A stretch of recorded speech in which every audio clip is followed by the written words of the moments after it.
The Great Crusade had ended in betrayal and civil war, leaving the Imperium scarred and forever changed.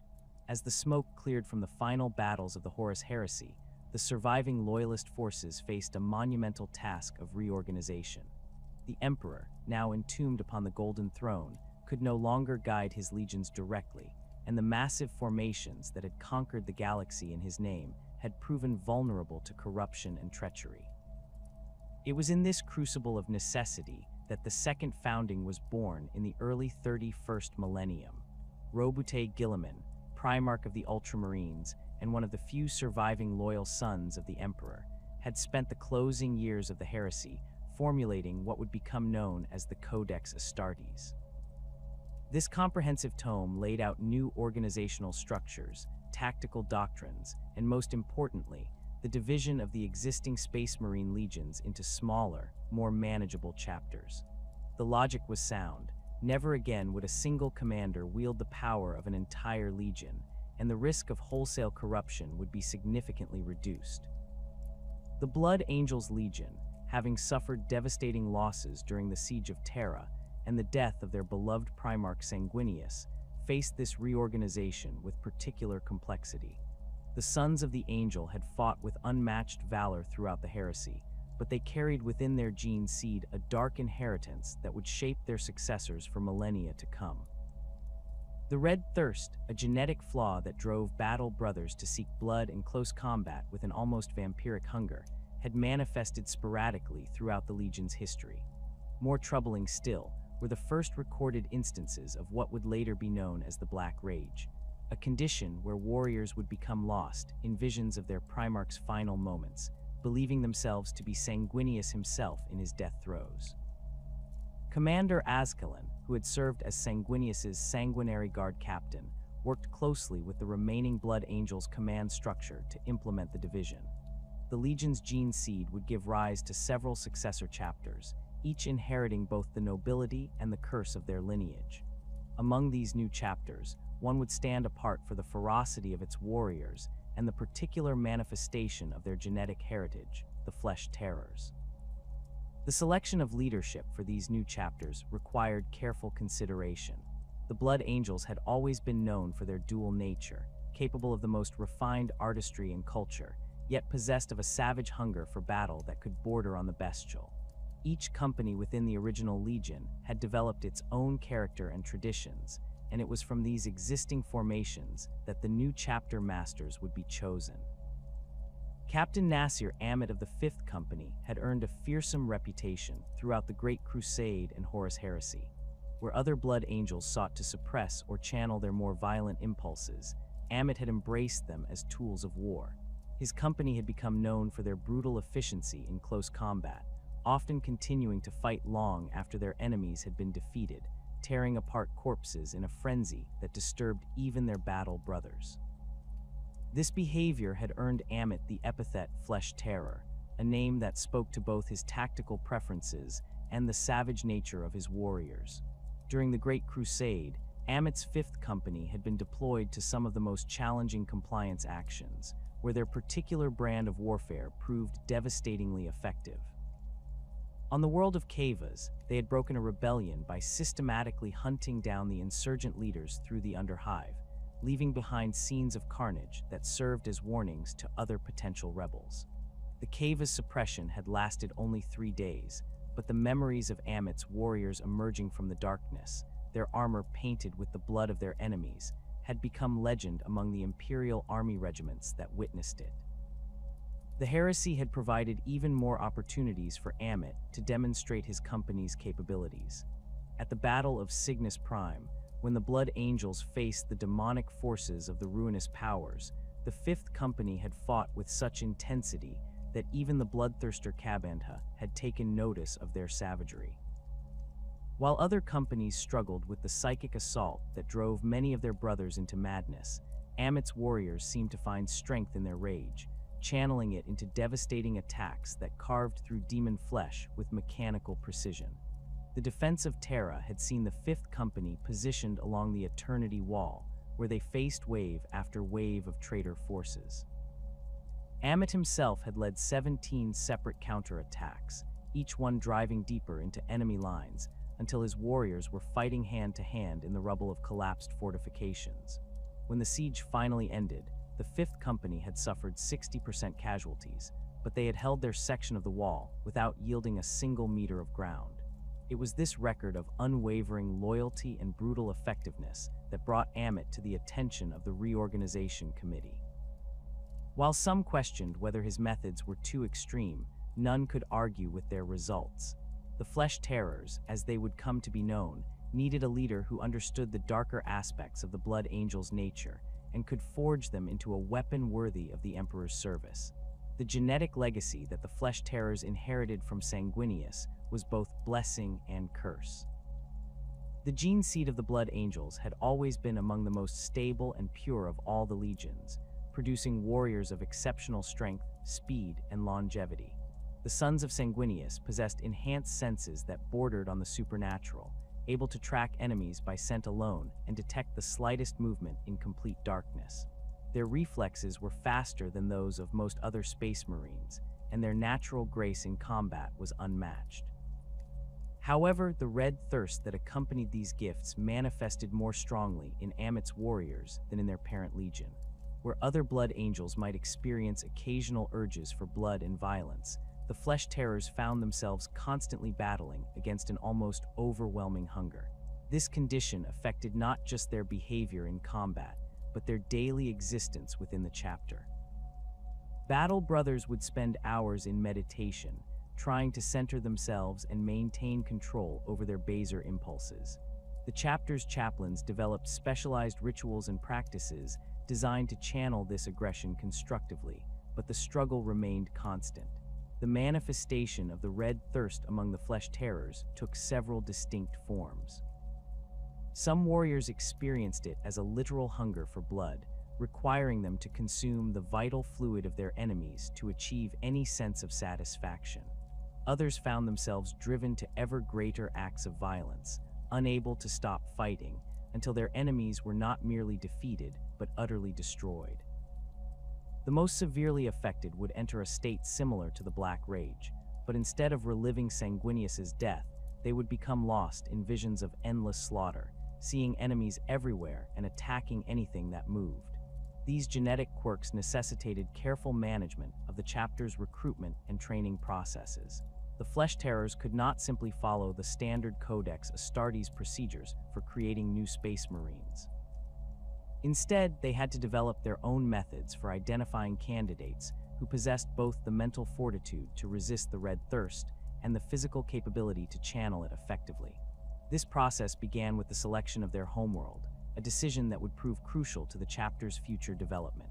Cretacia, a death world located in the Segmentum Solar, presented the ideal environment for recruiting the kind of warriors the Flesh Terrors required. The planet's surface was dominated by vast jungles filled with predatory creatures that had evolved to hunt in packs. The human population existed in a state of constant warfare, not just against the planet's fauna but against each other, as different tribes competed for the limited resources available in the few habitable zones. The tribal societies of Cretacia had developed a culture that valued strength, cunning, and the ability to kill without hesitation. Young warriors proved themselves by hunting the planet's most dangerous predators, often using nothing more than crude weapons and their own physical prowess. The successful hunters were marked with ritual scars and tattoos that told the story of their kills, creating a permanent record of their achievements. This tradition of marking the flesh would later influence the chapter's own practices, as Battle Brothers began incorporating similar scarification into their initiation rituals. The recruitment process established by the Flesh Terrors on Cretacia differed significantly from that of other chapters. Rather than simply selecting the strongest or most skilled candidates, the chapter's chaplains and apothecaries looked for specific psychological markers that indicated a candidate's ability to control violent impulses while still maintaining access to them when needed. They sought young warriors who had demonstrated the capacity for both savage brutality and disciplined restraint, often within the same engagement. The trials themselves were designed to test not just physical capability, but mental resilience. Candidates were exposed to controlled doses of stimulants that mimicked the effects of the red thirst, forcing them to maintain their sanity while experiencing overwhelming urges toward violence. Those who succeeded in these trials demonstrated the kind of mental fortitude that would serve them well as full battle brothers. Those who failed were either killed by their own actions or suffered permanent psychological damage that rendered them unsuitable for further consideration. The chapter's early recruitment practices also incorporated elements of Cretacean tribal culture that proved surprisingly compatible with Space Marine traditions. The planet's warriors had long practiced ritual combat as a means of settling disputes and establishing hierarchy, and these customs were adapted into the chapter's training regimens. New recruits would face each other in carefully controlled duels that tested their ability to fight with controlled aggression, learning to channel their violent impulses into precise, devastating attacks rather than wild, undisciplined fury. The establishment of the chapter's fortress monastery on Cretacia required extensive modification of the planet's existing infrastructure. The chosen site was located atop a massive plateau that rose from the jungle canopy, providing both defensive advantages and symbolic significance. The structure itself was built to accommodate the chapter's specific needs, including specialized chambers for meditation and bloodletting rituals, as well as extensive medical facilities for monitoring and treating the various manifestations of the red thirst. The fortress monastery's design incorporated elements of both imperial architecture and Cretacean tribal aesthetics. The walls were decorated with carved reliefs depicting scenes of battle and hunt, while the interior spaces featured collections of weapons and trophies taken from defeated enemies. The chapter's librarium contained not just tactical manuals and historical records, but also detailed studies of the red thirst and its effects, as the flesh terrors sought to understand and master their genetic heritage rather than simply endure it. As the chapter began to take shape, its early campaigns demonstrated both the potential and the challenges inherent in their nature. The flesh terrors proved devastatingly effective against enemies that required close-quarters combat, their enhanced aggression and resistance to fear making them ideal for boarding actions and urban warfare. However, their tendency toward excessive violence sometimes created diplomatic complications, as imperial commanders struggled to explain the aftermath of Flesh Terror's operations to local populations and allied forces. The chapter's first major engagement came during the Cretacean Rebellion, when several of the planet's larger tribes attempted to overthrow imperial rule. The Flesh Terrors found themselves in the unusual position of fighting against the same kind of warriors they recruited from, creating a complex dynamic that tested their loyalty and discipline. The campaign lasted 6 months and resulted in the complete pacification of the rebellious tribes, but the methods employed by the chapter generated significant controversy within imperial command circles. The genetic legacy inherited by the Flesh Terrors from their primarch Sanguinius carried within it a darkness that would define the chapter's existence for millennia to come. While all sons of the angel bore the mark of their father's sacrifice, the Flesh Terrors found themselves afflicted with manifestations of the red thirst that exceeded even the most severe cases documented among their parent legion. This condition, which had appeared sporadically throughout the Blood Angel's history, became a constant companion to Nasir Amit's warriors, shaping not only their combat doctrine, but their very identity as a chapter. The red thirst manifested in the Flesh Terrors through a complex interplay of genetic predisposition and psychological conditioning that began during their recruitment from Cretacea's tribal populations. Unlike other Blood Angel's successors, where the condition might emerge gradually over decades or centuries of service, the Flesh Terrors experienced its onset much earlier in their development. Neophytes undergoing the implantation process would often display symptoms before their gene seed had fully matured, experiencing intense cravings for blood and raw flesh that required constant supervision from the chapter's apothecaries. The physical symptoms of the red thirst among the Flesh Terrors were both more pronounced and more varied than those observed in other chapters. Battle brothers would develop an enhanced sense of smell that allowed them to detect the scent of blood from incredible distances, sometimes becoming agitated or aggressive when exposed to even trace amounts. Their canine teeth would elongate and sharpen beyond the normal modifications produced by Space Marine gene seed, creating fangs that were both functional and symbolic of their condition. The skin around their eyes would darken and become more sensitive to light, giving them an almost vampiric appearance that many found deeply unsettling. More troubling were the behavioral changes that accompanied these physical transformations. Warriors afflicted with severe cases of the Red Thirst would experience what the chapter's chaplains termed blood dreams, vivid hallucinations where they relived moments of extreme violence from their past battles. These visions would often blur the line between memory and fantasy, causing battle brothers to act out scenes of carnage while believing themselves to be in the midst of combat. The chapter's fortress monastery on Cretacia contained specialized chambers where affected warriors could be safely restrained during these episodes, their walls scarred by countless claw marks and impact craters from centuries of violent outbursts. The triggers for Red Thirst episodes among the Flesh Terrors were both more numerous and more sensitive than those affecting other Blood Angels' successors. The scent of blood, whether from enemies or allies, could send a warrior into a feeding frenzy that required immediate intervention from his squad mates. The sound of screaming or the sight of open wounds could provoke similar reactions, making the chapter's warriors particularly dangerous in medical facilities or during rescue operations. Even the consumption of standard Space Marine rations could trigger episodes in severely affected individuals, as the processed nutrients failed to satisfy their enhanced metabolic requirements. The chapter's apothecaries developed elaborate protocols for managing these triggers during combat operations. Battle Brothers were organized into squads based on the severity of their condition, with the most affected warriors placed under the direct supervision of sergeants who had demonstrated exceptional self-control. Special combat stimulants were distributed before engagements, designed to channel the Red Thirst into focused aggression rather than uncontrolled violence. These chemical cocktails required precise dosing, as too little would fail to contain the condition, while too much could push warriors into a state indistinguishable from the Black Rage. The relationship between the Red Thirst and combat effectiveness proved complex and often contradictory.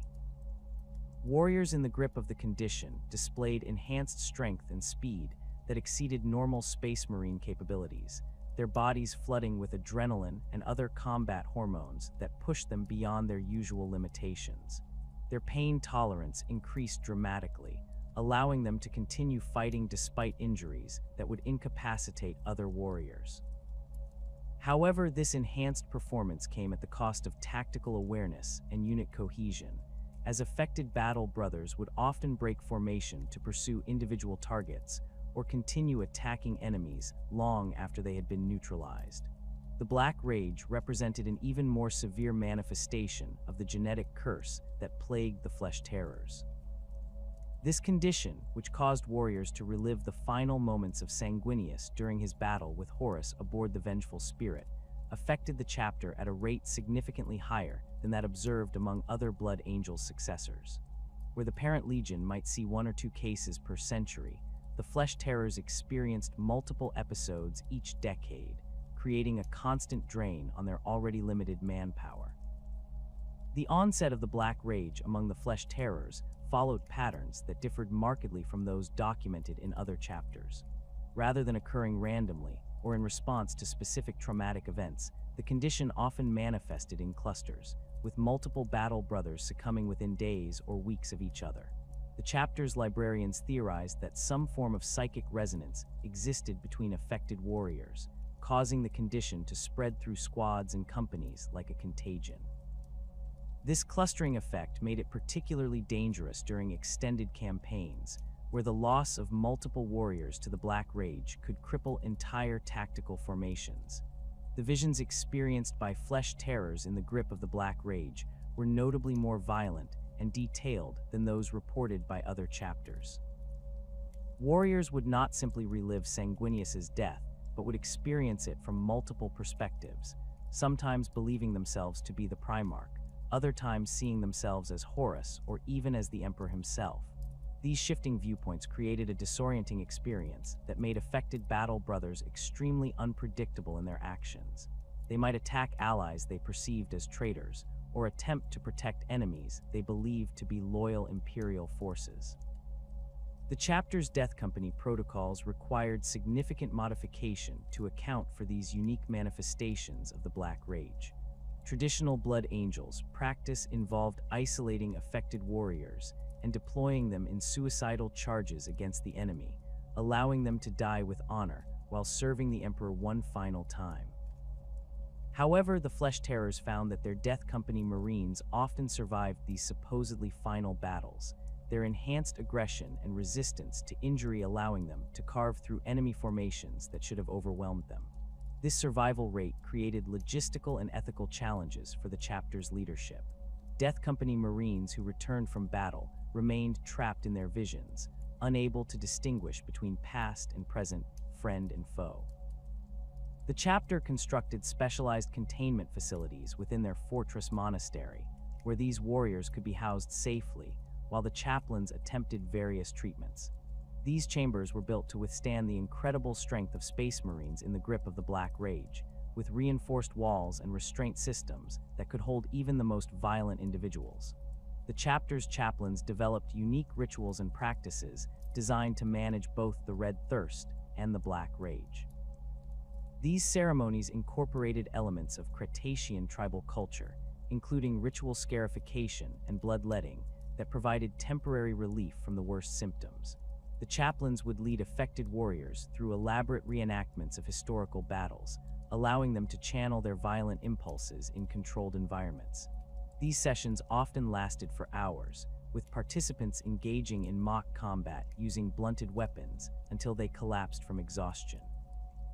The genetic degradation affecting the Flesh Terror's gene seed became increasingly apparent as the millennia passed. Each successive generation of recruits displayed symptoms of the Red Thirst at younger ages and with greater severity than their predecessors. The chapter's apothecaries maintained detailed records of these changes, documenting the gradual deterioration of their genetic heritage with scientific precision. Their data showed a clear pattern of accelerating mutation, with the time between implantation and first symptoms decreasing by an average of 6 months per century. This degradation manifested in several distinct ways beyond the increased prevalence of the Red Thirst and Black Rage. The chapter's gene seed began producing warriors with enhanced physical capabilities that came at the cost of psychological stability. Battle brothers displayed increased muscle mass and bone density, along with improved reflexes and sensory acuity, but these enhancements were accompanied by heightened aggression and reduced impulse control. The chapter's recruitment standards had to be constantly adjusted to account for these changes, with candidates requiring ever greater mental fortitude to successfully complete the transformation process. The mutation rate affecting the Flesh Terror's gene seed exceeded that of any other known Blood Angel's successor chapter. Apothecaries documented cases where the progenitor glands responsible for producing new gene seed had become so corrupted that they were unusable for creating new Space Marines. This genetic instability threatened the chapter's long-term survival, as each generation produced fewer viable candidates for recruitment. The chapter's leadership was forced to implement increasingly desperate measures to maintain their numbers, including the use of experimental gene therapy techniques that carried significant risks for both donors and recipients. The chapter's attempts at genetic stabilization began in earnest during the 32nd millennium, when the rate of gene seed degradation reached critical levels. The Flesh Terrors established secret research facilities on remote worlds throughout their domain, staffed by teams of apothecaries and tech adepts who worked tirelessly to understand and reverse the corruption affecting their genetic heritage. These laboratories were equipped with advanced gene sequencing equipment and biological processing units that allowed for detailed analysis of the mutation patterns. The research conducted by the Flesh Terrors pushed the boundaries of what was considered acceptable within the Imperium's strict guidelines regarding genetic manipulation. The chapter's scientists experimented with viral vectors designed to repair damaged gene sequences, along with chemical treatments that could suppress the expression of corrupted traits. They studied samples from other Blood Angel successors, attempting to identify the specific factors that made the Flesh Terrors more susceptible to genetic degradation than their cousin chapters. One of the most promising avenues of research involved the study of Cretacean tribal genetics and their potential interaction with Space Marine gene seed. The chapter's apothecaries theorized that certain genetic markers present in the planet's population might be exacerbating the effects of the Red Thirst and Black Rage. They began screening potential recruits for these markers, implementing selective breeding programs designed to gradually reduce their prevalence in the population. These efforts required careful coordination with the planet's tribal leaders, who were told that the programs were designed to improve the overall health and fitness of their people. The chapter also pursued more radical approaches to genetic stabilization, including attempts to synthesize artificial gene seed using recovered samples from the original Blood Angels Legion. These experiments required access to genetic material that predated the corruption affecting the Flesh Terrors lineage, forcing the chapter to establish covert relationships with other Imperial organizations that might possess such samples. The chapter's agents infiltrated Mechanicus research facilities and Imperial archives, seeking any trace of uncorrupted Blood Angels genetic material that could serve as a template for their work. The secrecy surrounding these research efforts extended to the highest levels of the chapter's command structure. Only the chapter master, chief apothecary, and a select few other senior officers were aware of the full scope of the genetic stabilization programs. The chapter's battle brothers were told that the research facilities were conducting routine gene seed monitoring and quality control procedures, standard practice for any Space Marine chapter. This deception was necessary to prevent panic among the rank and file, who might lose faith in their genetic heritage if they knew the true extent of the corruption affecting their gene seed. The chapter's research efforts yielded mixed results over the centuries. Some experimental treatments showed promise in reducing the severity of Red Thirst symptoms, while others had no effect or even worsened the condition. The most successful interventions involved complex cocktails of genetic modifiers and neural suppressants that could delay the onset of the Black Rage by several decades. However, these treatments came with significant side effects, including reduced combat effectiveness and shortened lifespans for treated individuals. The Flesh Terrors' desperate search for a cure led them to explore increasingly dangerous avenues of research. They investigated reports of other chapters that had successfully overcome genetic curses, seeking to adapt their methods to their own situation. The chapter's librarians delved into forbidden texts and archaeotech databases, searching for any reference to genetic manipulation techniques that might prove useful. These investigations brought them into contact with knowledge that skirted the edges of heresy, forcing the chapter's leadership to carefully balance their desire for a cure against the risk of corruption. The chapter's relationship with the broader Imperium became increasingly strained as their genetic condition worsened. Imperial commanders began to question the reliability of Flesh Terrors' forces, particularly after several incidents where battle brothers had turned on allied troops during combat operations. The chapter found itself excluded from certain types of missions, particularly those involving civilian populations or cooperation with other Imperial forces. This isolation only reinforced the chapter's determination to find a solution to their genetic problems, as they recognized that their continued existence depended on proving their worth to the Imperium despite their flaws. The selection of Cretacia as the homeworld for the Flesh Terrors proved to be one of the most prescient decisions in the chapter's early history. This death world, located in the Segmentum Solar, within relatively close proximity to Terra, presented an environment that would perfectly complement the chapter's genetic predispositions and tactical requirements. The planet's surface was dominated by vast continental landmasses covered in dense, primordial jungles that had remained largely unchanged for millions of years. These forests stretched across roughly 70% of the planet's habitable surface, creating a green hell where only the strongest and most adaptable species could survive. The ecosystem of Cretacia had evolved along distinctly predatory lines, with virtually every species filling some form of hunting niche within the complex food web. The planet's gravity, approximately 1.3 times that of Terra, had produced creatures of exceptional strength and resilience.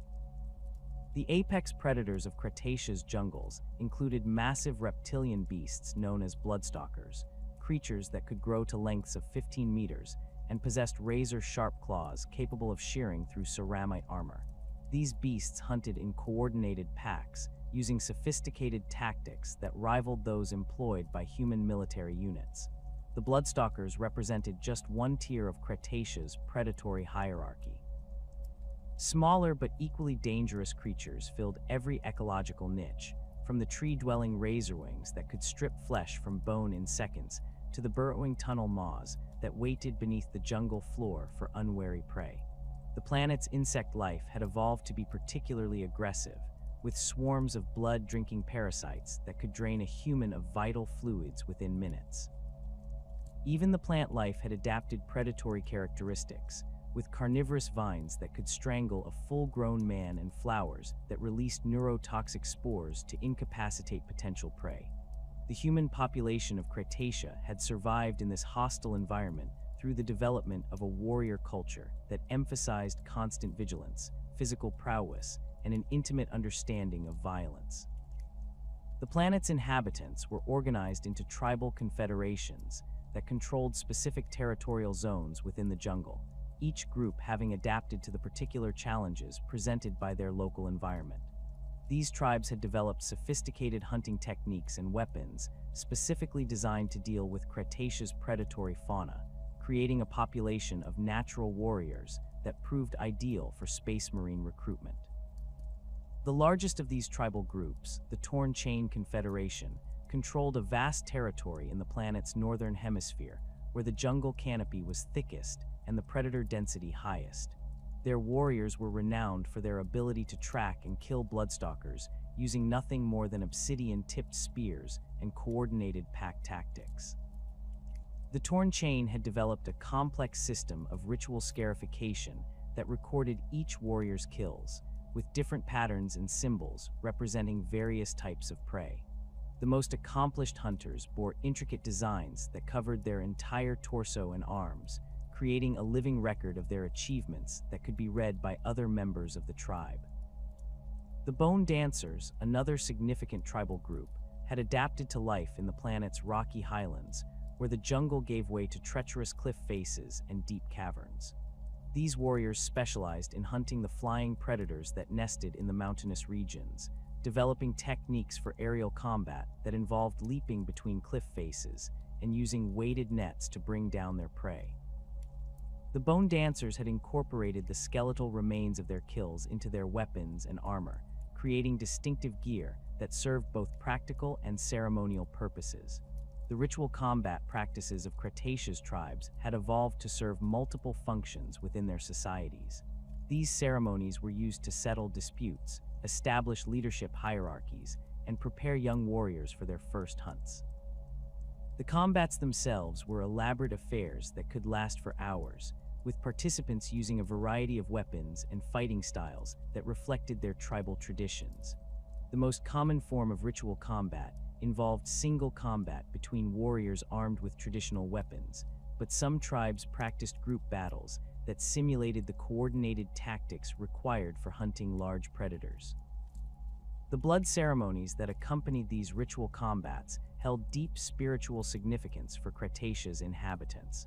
The tribes believed that the blood of defeated enemies or slain beasts contained essential life force that could be absorbed by the victor. Warriors would drink the blood of their fallen opponents or prey, believing that this act would grant them the strength and skills of the defeated. These practices had created a culture where bloodshed was not merely accepted, but actively celebrated as a means of spiritual and physical enhancement.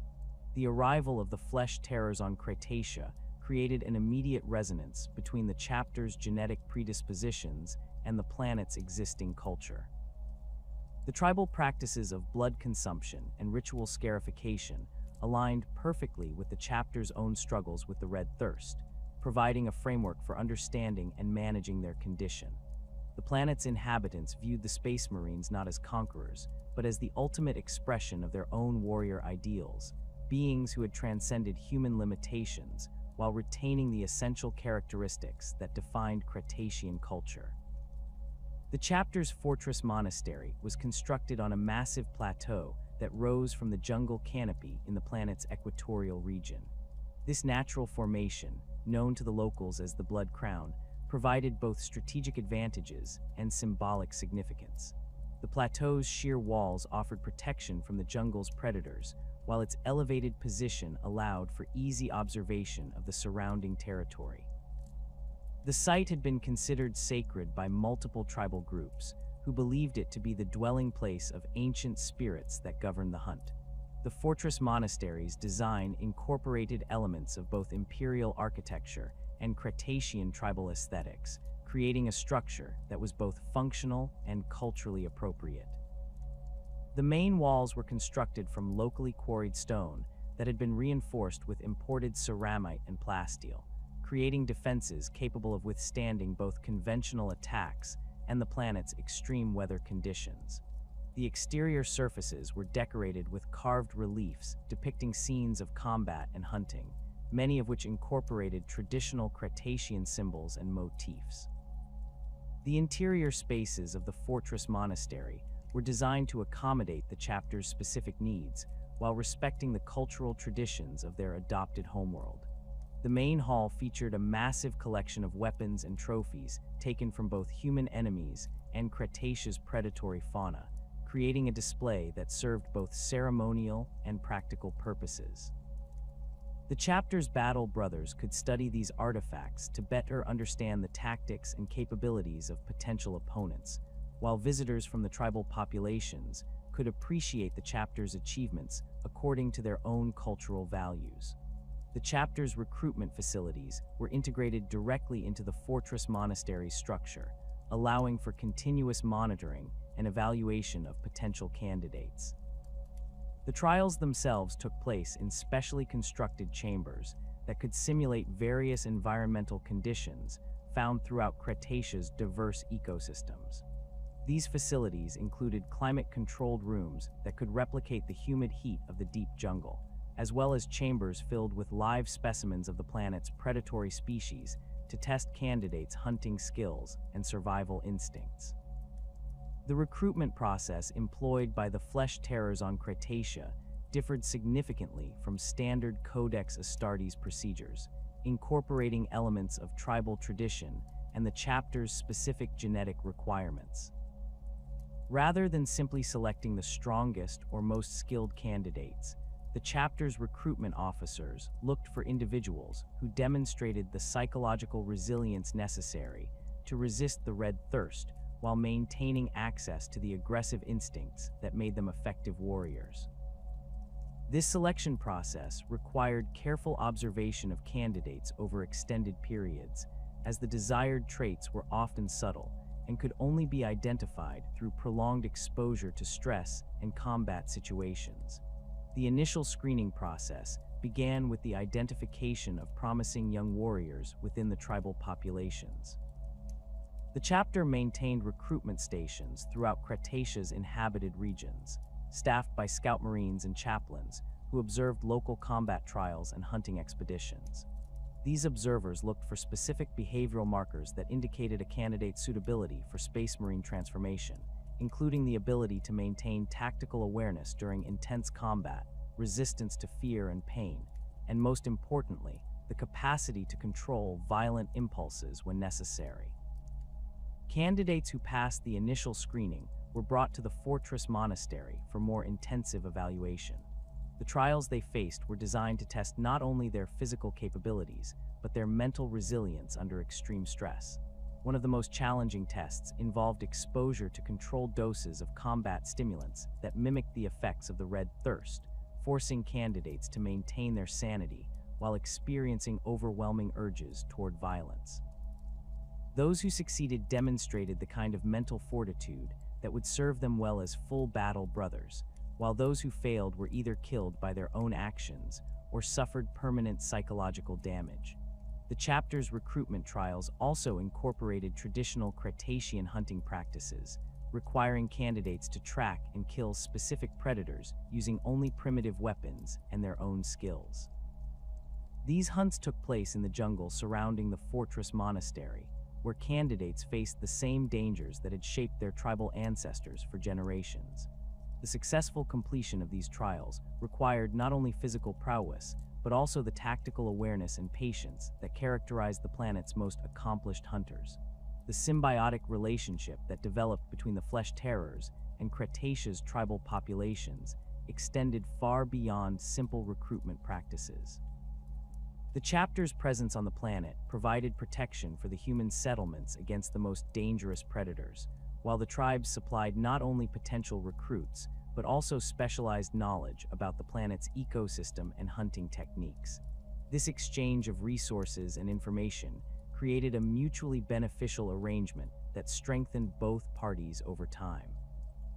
The chapter's battle brothers regularly participated in large-scale hunting expeditions alongside tribal warriors, helping to cull the most dangerous predator populations while gaining valuable experience in the tactics and techniques that had been developed over generations of survival on Cretacia.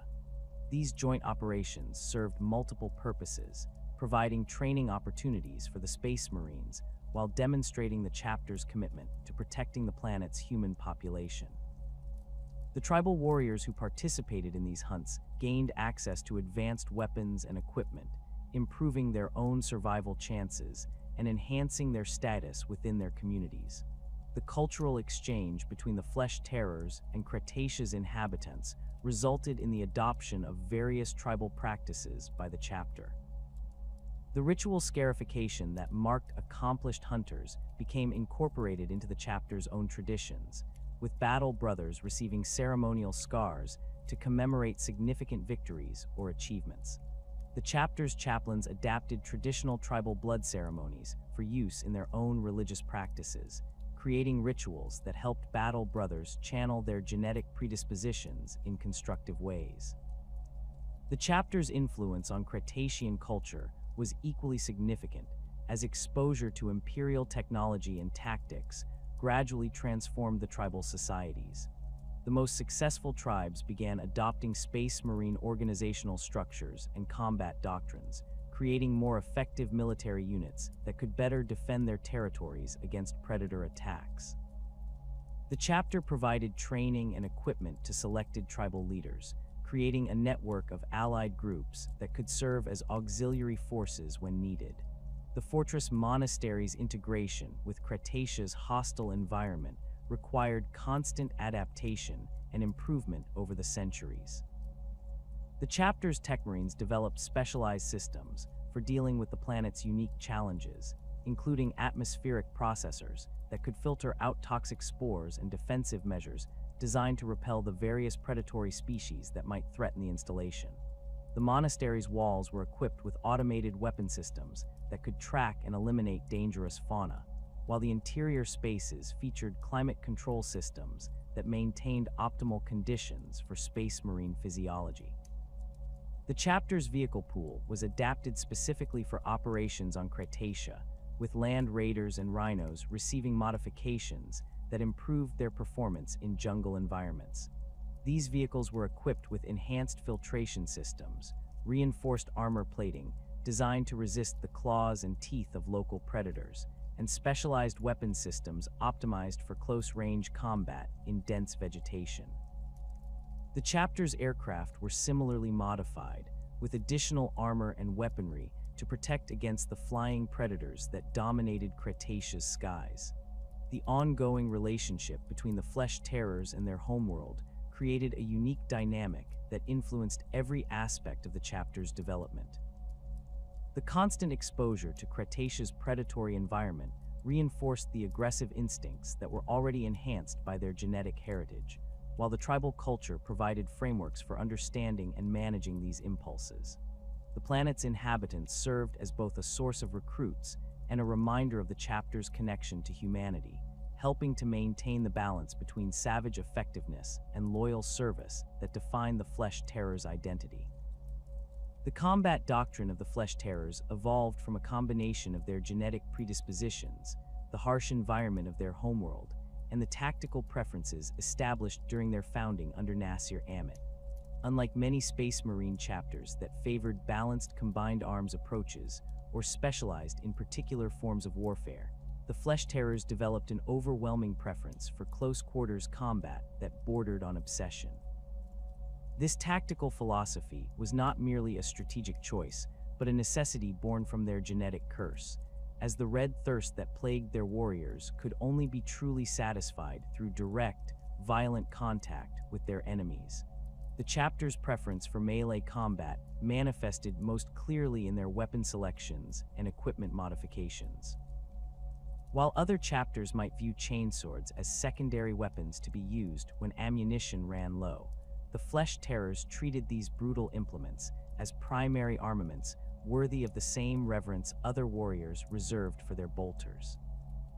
The chapter's Techmarines developed specialized variants of standard chainsword patterns, incorporating longer chains, more aggressive tooth configurations, and enhanced power systems that increased both cutting speed and the distinctive screaming sound that announced their approach to terrified enemies. The chainswords employed by the Flesh Terrors featured several unique modifications that reflected both their tactical preferences and their genetic heritage. The standard tooth pattern was replaced with a more aggressive design that maximized tissue damage rather than clean cuts, creating wounds that bled profusely and satisfied the warrior's psychological need for blood. The weapon's power cells were modified to provide extended operation time, allowing battle brothers to maintain continuous combat for hours without requiring reloads. Most distinctively, many chainswords incorporated collection systems that channeled enemy blood into small reservoirs, providing immediate access to the vital fluid that helped manage the red thirst during prolonged engagements. Combat knives represented another crucial component of the chapter's close-quarters arsenal. The Flesh Terrors carried multiple blade weapons, ranging from standard Astartes combat knives to specialized variants adapted from Cretacean tribal designs. These weapons were often crafted from materials harvested from their homeworld's predatory fauna, including bone and tooth fragments that had been processed and strengthened through advanced imperial metallurgy. The resulting blades possessed both symbolic significance and practical advantages, as the organic materials retained certain properties that made them particularly effective against specific types of enemies. The chapter's assault weaponry reflected their tactical doctrine's emphasis on overwhelming, brutal attacks designed to break enemy morale as much as their physical defenses. Flamers received priority allocation within Flesh Terrors forces, as these weapons provided both the close-range effectiveness the chapter preferred and the psychological impact of burning enemies alive. The chapter's Techmarines modified standard flamer patterns to increase their fuel capacity and extend their effective range, creating weapons that could maintain continuous fire for extended periods while projecting flames across greater distances than standard Imperial designs. Assault cannons held particular favor among the chapter's heavy weapons specialists, as these rapid-fire weapons could deliver devastating firepower at the close ranges where Flesh Terrors preferred to engage their enemies. The psychological effect of assault cannon fire, with its distinctive sound and the spectacular destruction it caused, aligned perfectly with the chapter's preference for tactics that demoralized opponents before physical contact was even made. The chapter maintained larger numbers of assault cannons than most other Space Marine forces, often deploying them in concentrated batteries that could shred entire enemy formations in seconds. The shock assault tactics employed by the Flesh Terrors had evolved from standard Space Marine doctrine, but incorporated elements unique to their genetic heritage and homeworld culture. Rather than the methodical, disciplined advances favored by Codex-compliant chapters, the Flesh Terrors developed a more aggressive approach that emphasized speed, violence, and psychological impact. Their assaults began with concentrated bombardments designed not to destroy enemy positions, but to wound and terrorize defenders, creating the blood and chaos that would feed their warriors' genetic hunger while weakening enemy resolve. The chapter's assault formations typically advanced in loose, predatory formations that resembled the pack hunting tactics employed by Cretacea's Bloodstalkers. Individual squads would approach enemy positions from multiple angles, using terrain and cover to remain hidden until the final moments before contact. This approach required exceptional coordination and timing, as the various elements of the assault had to converge simultaneously to achieve maximum effect. The chapter's sergeants and officers developed specialized communication techniques that incorporated both traditional Vox protocols and subtle visual signals adapted from Cretacean tribal hunting practices. The moment of contact in a Flesh Terror's assault was designed to be as shocking and overwhelming as possible. The chapter's warriors would emerge from concealment with their chainswords already screaming, their armor decorated with the blood and trophies of previous battles, creating a spectacle that few enemies could face without terror. The psychological impact of this approach was often as important as the physical damage inflicted, as enemy forces would frequently break and flee before the Flesh Terrors could close to melee range. This reaction suited the chapter perfectly, as pursuing fleeing enemies allowed their warriors to satisfy their genetic urges while minimizing the risk of prolonged combat that might expose their tactical limitations. The chapter's reputation for brutal, overwhelming attacks spread throughout the Imperium's military hierarchy, creating both opportunities and challenges for their deployment. Imperial commanders who understood the Flesh Terror's capabilities would specifically request their assistance for operations requiring the rapid elimination of entrenched enemies or the breaking of particularly stubborn defensive positions. The chapter's ability to achieve decisive results in situations where other forces might become bogged down in prolonged siege warfare made them valuable assets for time-sensitive operations. However, the aftermath of Flesh Terror's operations often created diplomatic complications that limited their deployment options. The chapter's warriors had difficulty distinguishing between legitimate military targets and non-combatants once their genetic urges were fully aroused, leading to incidents where civilian populations suffered casualties that exceeded acceptable imperial standards. The chapter's leadership attempted to address these concerns through careful mission planning and the deployment of chaplains to maintain discipline, but the fundamental nature of their genetic curse made such incidents inevitable. The Death Company units that formed from battle brothers succumbing to the Black Rage represented both the chapter's greatest tactical asset and its most significant liability. These warriors, lost in visions of Sanguinius's final battle, possessed combat capabilities that exceeded even normal Space Marine standards. Their complete lack of fear, combined with enhanced strength and speed driven by their psychotic state, made them devastating shock troops capable of breaking through enemy lines that would stop conventional forces. The chapter's tactical doctrine incorporated Death Company units as expendable assets to be deployed in the most dangerous situations, where their unique capabilities could achieve objectives that would be impossible for rational warriors. The deployment of Death Company units required careful coordination with other chapter elements, as these warriors could not be relied upon to follow complex orders or maintain tactical discipline. The chapter's chaplains developed specialized protocols for directing Death Company Marines toward appropriate targets, using a combination of religious imagery and battlefield manipulation to channel their rage in useful directions. These techniques included the strategic placement of enemy banners and symbols that would trigger specific responses from the afflicted warriors, as well as the use of audio recordings that could influence their behavior through psychological association. The survival rate among Death Company Marines was significantly higher in the Flesh Terrors than in other Blood Angels successor chapters, creating unique challenges for the chapter's leadership. Warriors who should have died in glorious final charges instead returned from battle still trapped in their psychotic visions, requiring long-term containment and management. The chapter constructed specialized facilities within their fortress monastery to house these survivors, creating what amounted to a permanent population of insane but incredibly dangerous warriors who could be deployed when circumstances warranted their use. The integration of Cretacean hunting techniques into Astartes' combat doctrine represented one of the chapter's most successful adaptations of their homeworld culture. The tribal populations of Cretacia had developed sophisticated pack hunting strategies over millennia of survival against the planet's predatory fauna, creating tactical approaches that translated surprisingly well to space marine warfare.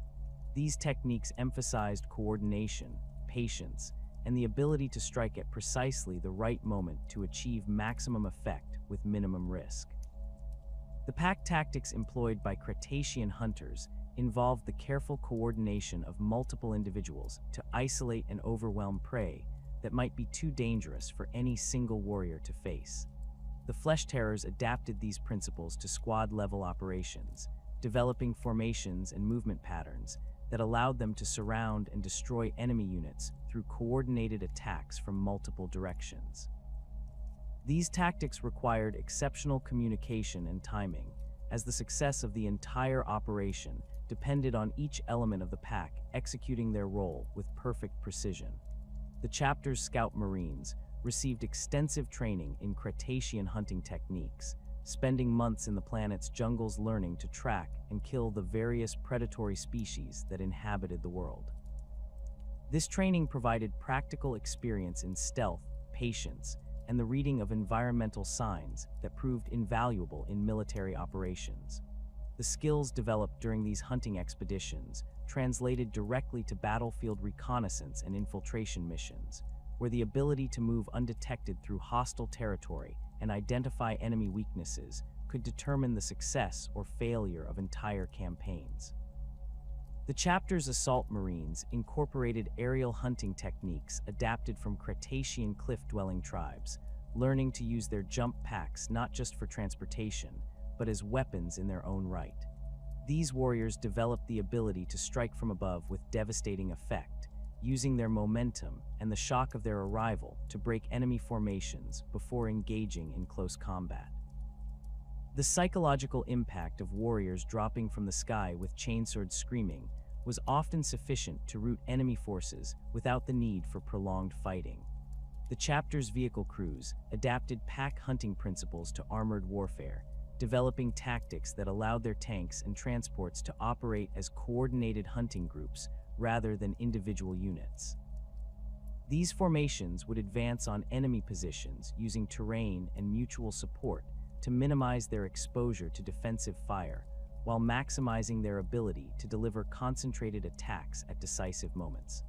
The chapter's land raiders and predator tanks were modified with additional close-range weaponry that reflected their preference for violent, decisive engagements over long-range firefights.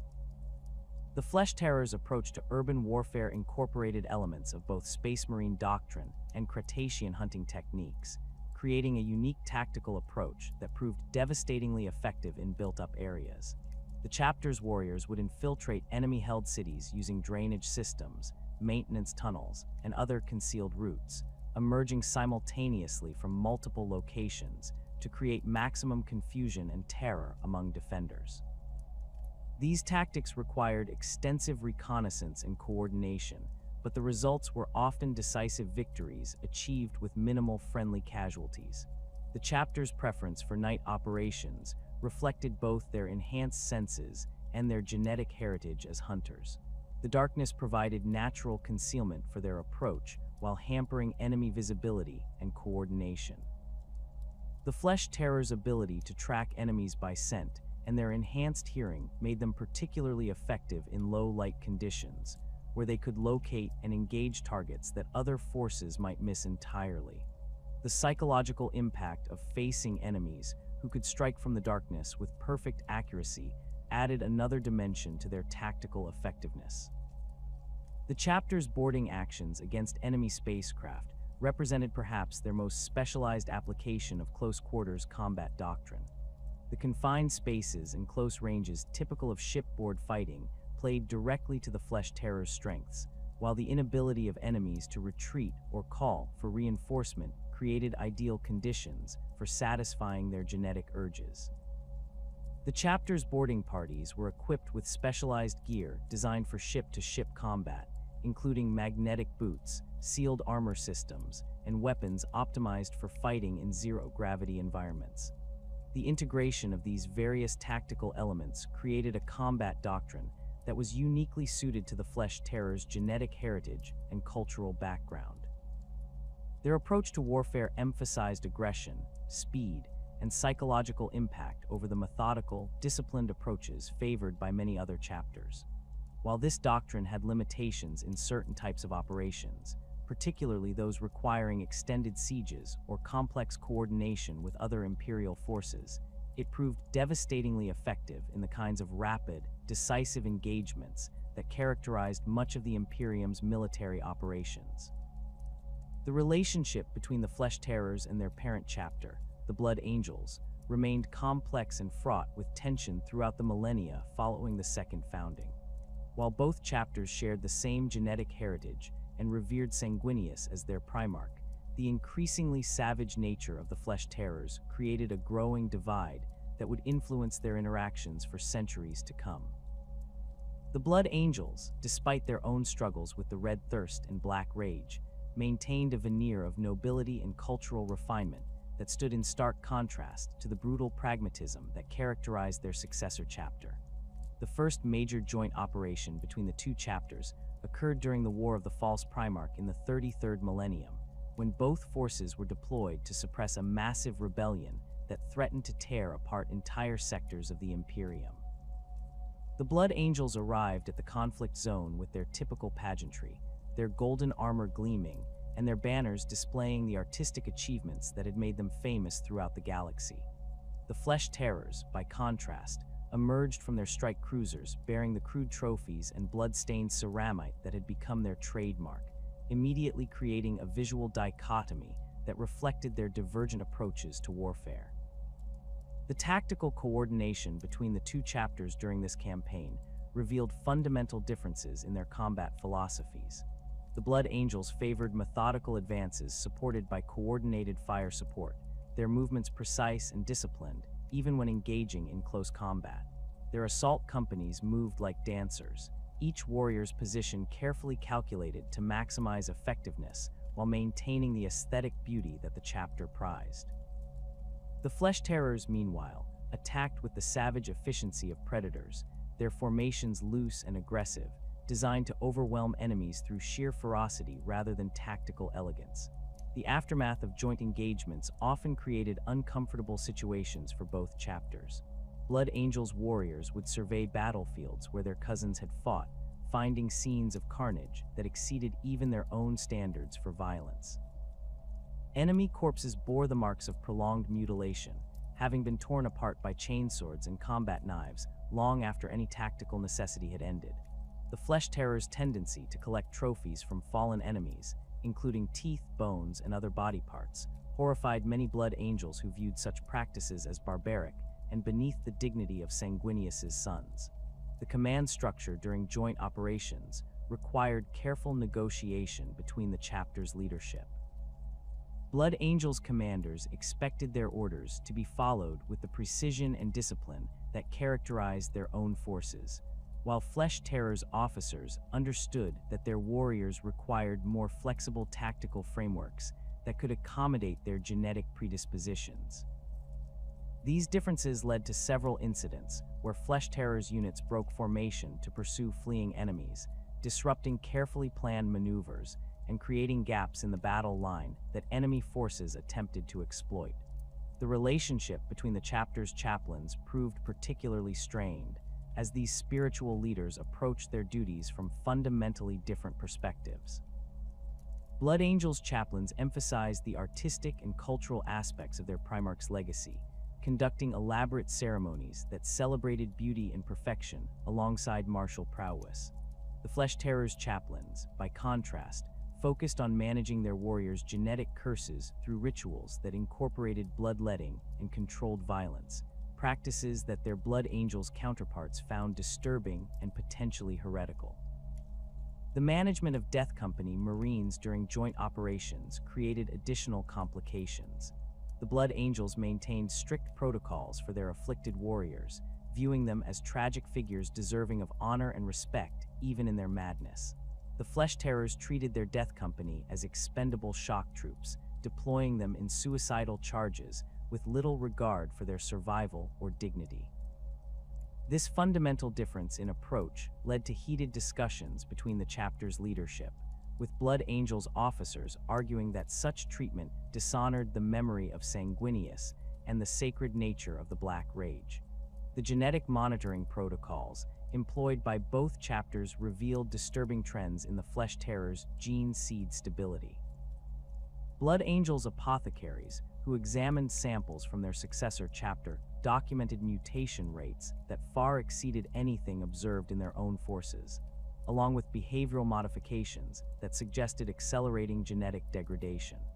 These findings prompted several attempts at intervention, with Blood Angels medical specialists offering to assist in stabilizing the Flesh Terror's genetic heritage through advanced treatment protocols and gene therapy techniques.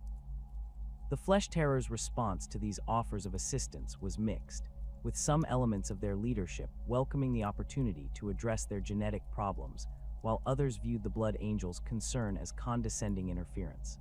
The chapter's pride in their savage reputation and their adaptation to their genetic curses created resistance to treatments that might reduce their combat effectiveness, even if such interventions could improve their long-term survival prospects.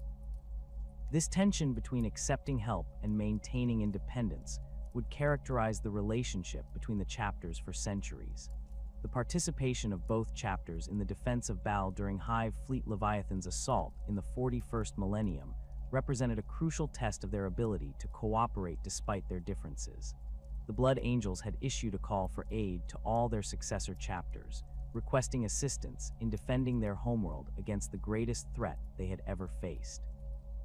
The Flesh Terrors responded immediately, deploying their entire chapter strength to support their parent legion despite the ongoing tensions between their forces. The battle for Baal saw both chapters fighting side by side against an enemy that threatened to consume everything they held sacred. The Tyranids' complete lack of fear or morale made them ideal opponents for the Flesh Terror's brutal combat style, as the aliens would continue fighting regardless of the psychological impact of their savage attacks. The Blood Angels found themselves adapting elements of their successors' tactics, embracing a more aggressive approach that better suited the nature of their enemies. The relationship between the Flesh Terrors and other Blood Angels' successor chapters proved equally complex, with each interaction shaped by the specific characteristics and traditions of the chapters involved. The Angels in Carmine, known for their disciplined approach to warfare and their emphasis on tactical precision, found themselves frequently at odds with the Flesh Terror's more chaotic combat style. Joint operations between these chapters often resulted in friction, as the Angels in Carmine's methodical planning clashed with the Flesh Terror's preference for aggressive, improvisational tactics. The Angels in Carmine's approach to managing their genetic heritage differed significantly from that of the Flesh Terrors. While both chapters suffered from the Red Thirst and Black Rage, the Angels in Carmine had developed sophisticated meditation techniques and psychological conditioning programs designed to suppress these impulses. Their warriors underwent extensive mental training that emphasized self-control and discipline, creating soldiers who could function effectively despite their genetic predispositions. The Flesh Terrors viewed these techniques with suspicion, believing that suppressing their natural instincts would reduce their combat effectiveness and dishonor their heritage. The rivalry between the Angels in Carmine and Flesh Terrors extended beyond tactical differences to encompass their fundamental approaches to space marine existence. The Angels in Carmine maintained extensive cultural programs, including art studios, libraries, and music conservatories that preserved the more refined aspects of their Primarch's legacy. The Flesh Terrors saw these pursuits as wasteful diversions that diverted resources from military preparation and training. This philosophical divide created tension during joint operations, as each chapter questioned the other's priorities and commitment to their duties. The Angels Vermilion presented a different set of challenges for the Flesh Terrors, as this chapter had developed its own unique approach to managing the genetic curse that plagued all of Sanguinius's sons. The Angels Vermilion had embraced certain aspects of their vampiric nature, developing rituals and practices that incorporated blood consumption as a regular part of their existence. While this approach shared some similarities with the Flesh Terror's own methods, the Angels Vermilion maintained a level of ceremony and restraint that contrasted sharply with their cousins' more savage practices.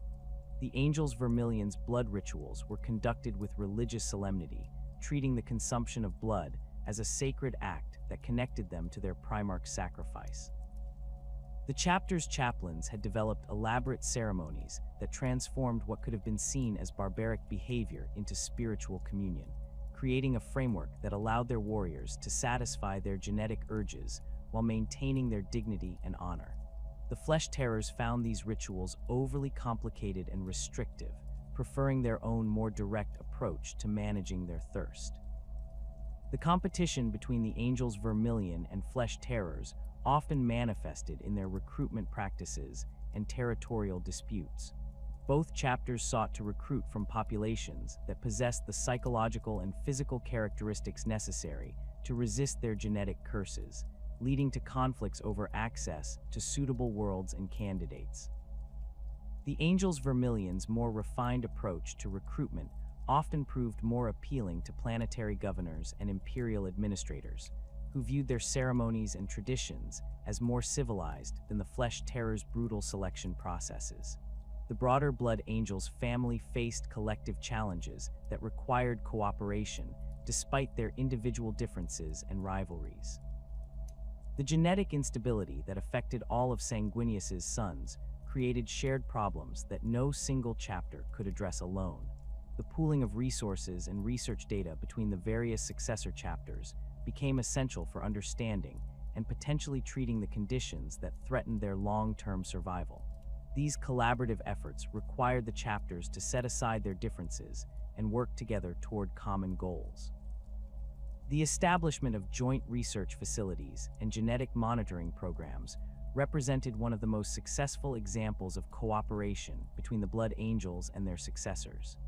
These installations, hidden on remote worlds throughout the Imperium, brought together apothecaries and researchers from multiple chapters to study the Red Thirst and Black Rage. The Flesh Terrors contributed valuable data from their own experiences, as their severe manifestations of the genetic curse provided insights that might not have been available from studying less affected populations. The sharing of genetic material between the chapters proved more controversial, as each group jealously guarded their gene seed stocks and was reluctant to risk contamination from potentially corrupted samples. The Flesh Terror's gene seed was considered particularly dangerous due to its high mutation rate and the severity of the conditions it produced. However, the chapter's unique adaptations also made their genetic material valuable for research purposes, as studying their mutations could provide insights into the underlying mechanisms that caused the Red Thirst and Black Rage. The political implications of the relationships between the Blood Angels and their successors extended beyond military cooperation to encompass their standing within the broader Imperium. The Blood Angels' reputation for nobility and cultural achievement helped to shield their successor chapters from scrutiny that might otherwise have resulted in censure or dissolution. The Flesh Terrors, in particular, benefited from this protection, as their savage reputation and genetic instability might have attracted unwanted attention from imperial authorities without the Blood Angels' influence. The chapter's participation in major imperial campaigns, alongside their parent legion and brother chapters, provided opportunities to demonstrate their value despite their flaws. The Flesh Terror's effectiveness in specific types of warfare, particularly operations requiring rapid, decisive action against entrenched enemies, made them valuable assets that imperial commanders were willing to overlook certain behavioral issues to retain. Their ability to achieve results in situations where other forces might fail helped to justify their continued existence and deployment. The training exchanges between the chapters created opportunities for knowledge transfer and mutual improvement, despite the tensions that often characterized their relationships. Flesh Terror's warriors who served alongside Blood Angels units gained exposure to different tactical approaches and combat techniques, while their cousins learned to appreciate the effectiveness of more aggressive methods. These exchanges were carefully managed to prevent conflicts and ensure that both sides benefited from the experience. The ceremonial aspects of inter-chapter relationships required careful navigation of competing traditions and expectations. The Blood Angels' emphasis on pageantry and formal protocol often clashed with the Flesh Terror's more pragmatic approach to military ceremony.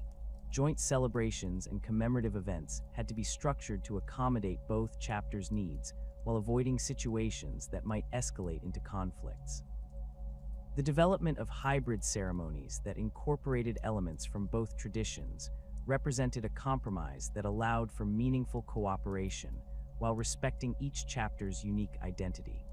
The ongoing evolution of relationships between the Blood Angels and their successors reflected the changing nature of the Imperium itself. As the galaxy became increasingly dangerous and resources more scarce, the luxury of maintaining strict adherence to traditional protocols became less important than achieving military objectives.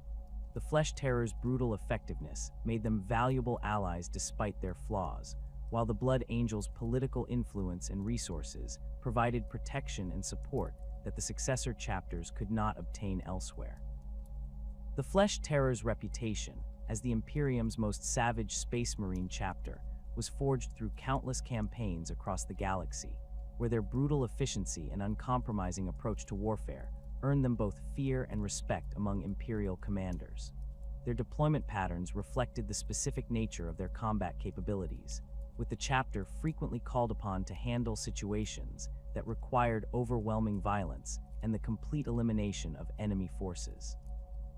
The chapter's willingness to accept missions that other forces might consider too dangerous or morally questionable made them valuable assets in the Imperium's endless wars. The Ghoul Stars campaigns of the 34th millennium provided the Flesh Terrors with their first major opportunity to demonstrate their effectiveness against Xenos threats on a galactic scale. This region of space, located beyond the galaxy's eastern rim, had become infested with various alien species that posed significant threats to nearby Imperial worlds. The area's isolation and the bizarre nature of many of its inhabitants made it an ideal testing ground for the chapter's aggressive tactics and genetic predispositions. The campaign against the Scyther Fiends represented one of the chapter's most challenging early engagements. These creatures, resembling massive cybernetic spiders with razor-sharp limbs and acid-spitting capabilities, had established hive complexes on 17 different worlds throughout the region. The standard Imperial approach of orbital bombardment, followed by ground assault, proved ineffective against enemies that could burrow deep underground and emerge behind Imperial lines without warning. The Flesh Terrors adapted their tactics to match their opponents' capabilities, developing specialized tunnel fighting techniques that emphasized close-quarters combat in confined spaces.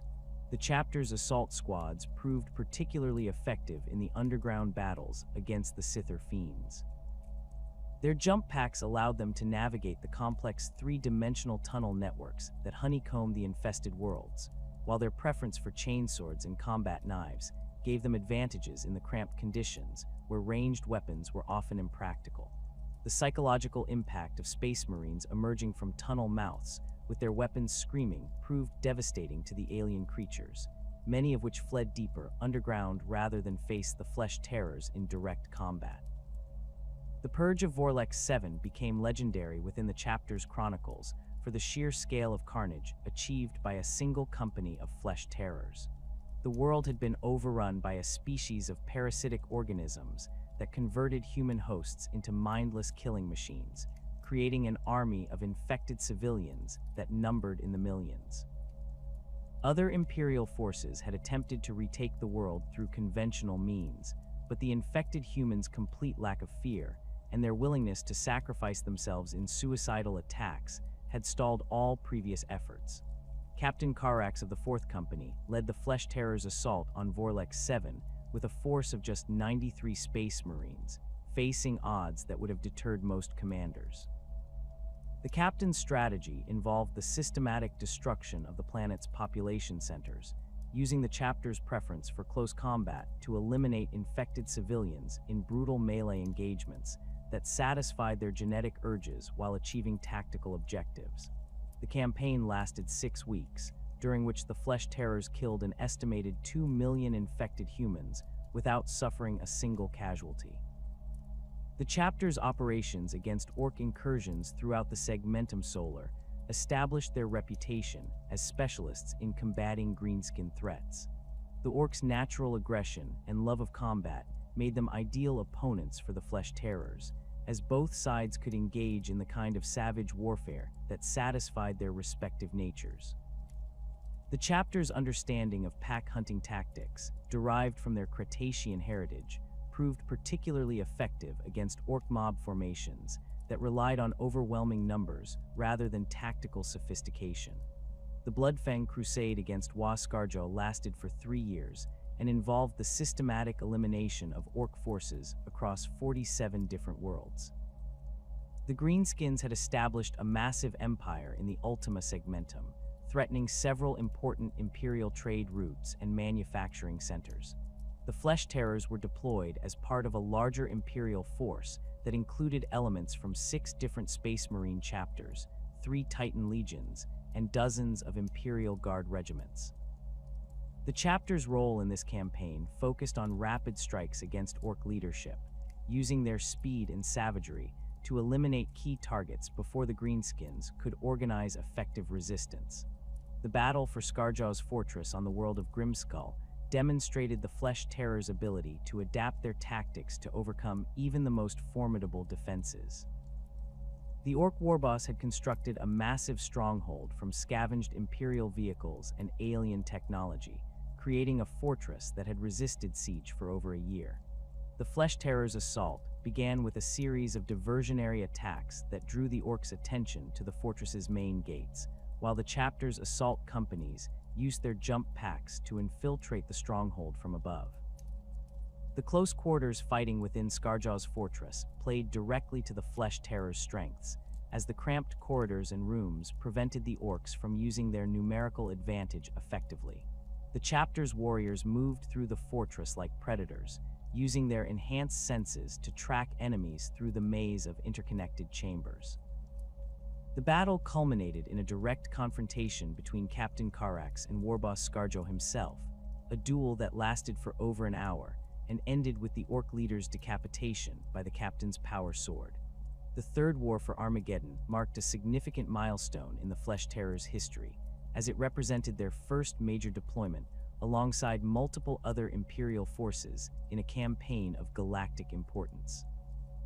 The chapter's participation in this conflict demonstrated both their tactical capabilities and the challenges that arose when their savage nature clashed with the expectations of other Imperial commanders.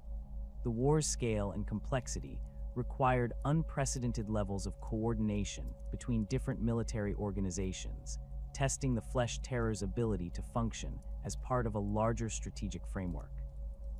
The chapter's initial deployment to Armageddon placed them in the Hive Infernus Theater, where they were tasked with defending the massive industrial complex against orc assault forces.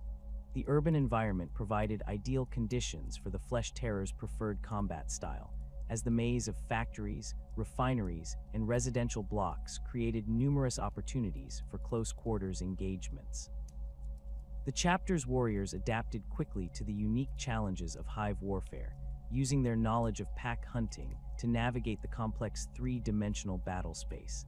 The defense of Manufactorum Gamma 7 became one of the most celebrated actions of the Third War for Armageddon, as a single squad of Flesh Terrors held off an entire orc warband for 72 hours. Sergeant Harath and his 9 battle brothers had been conducting a reconnaissance mission when the facility came under attack by over 300 greenskins.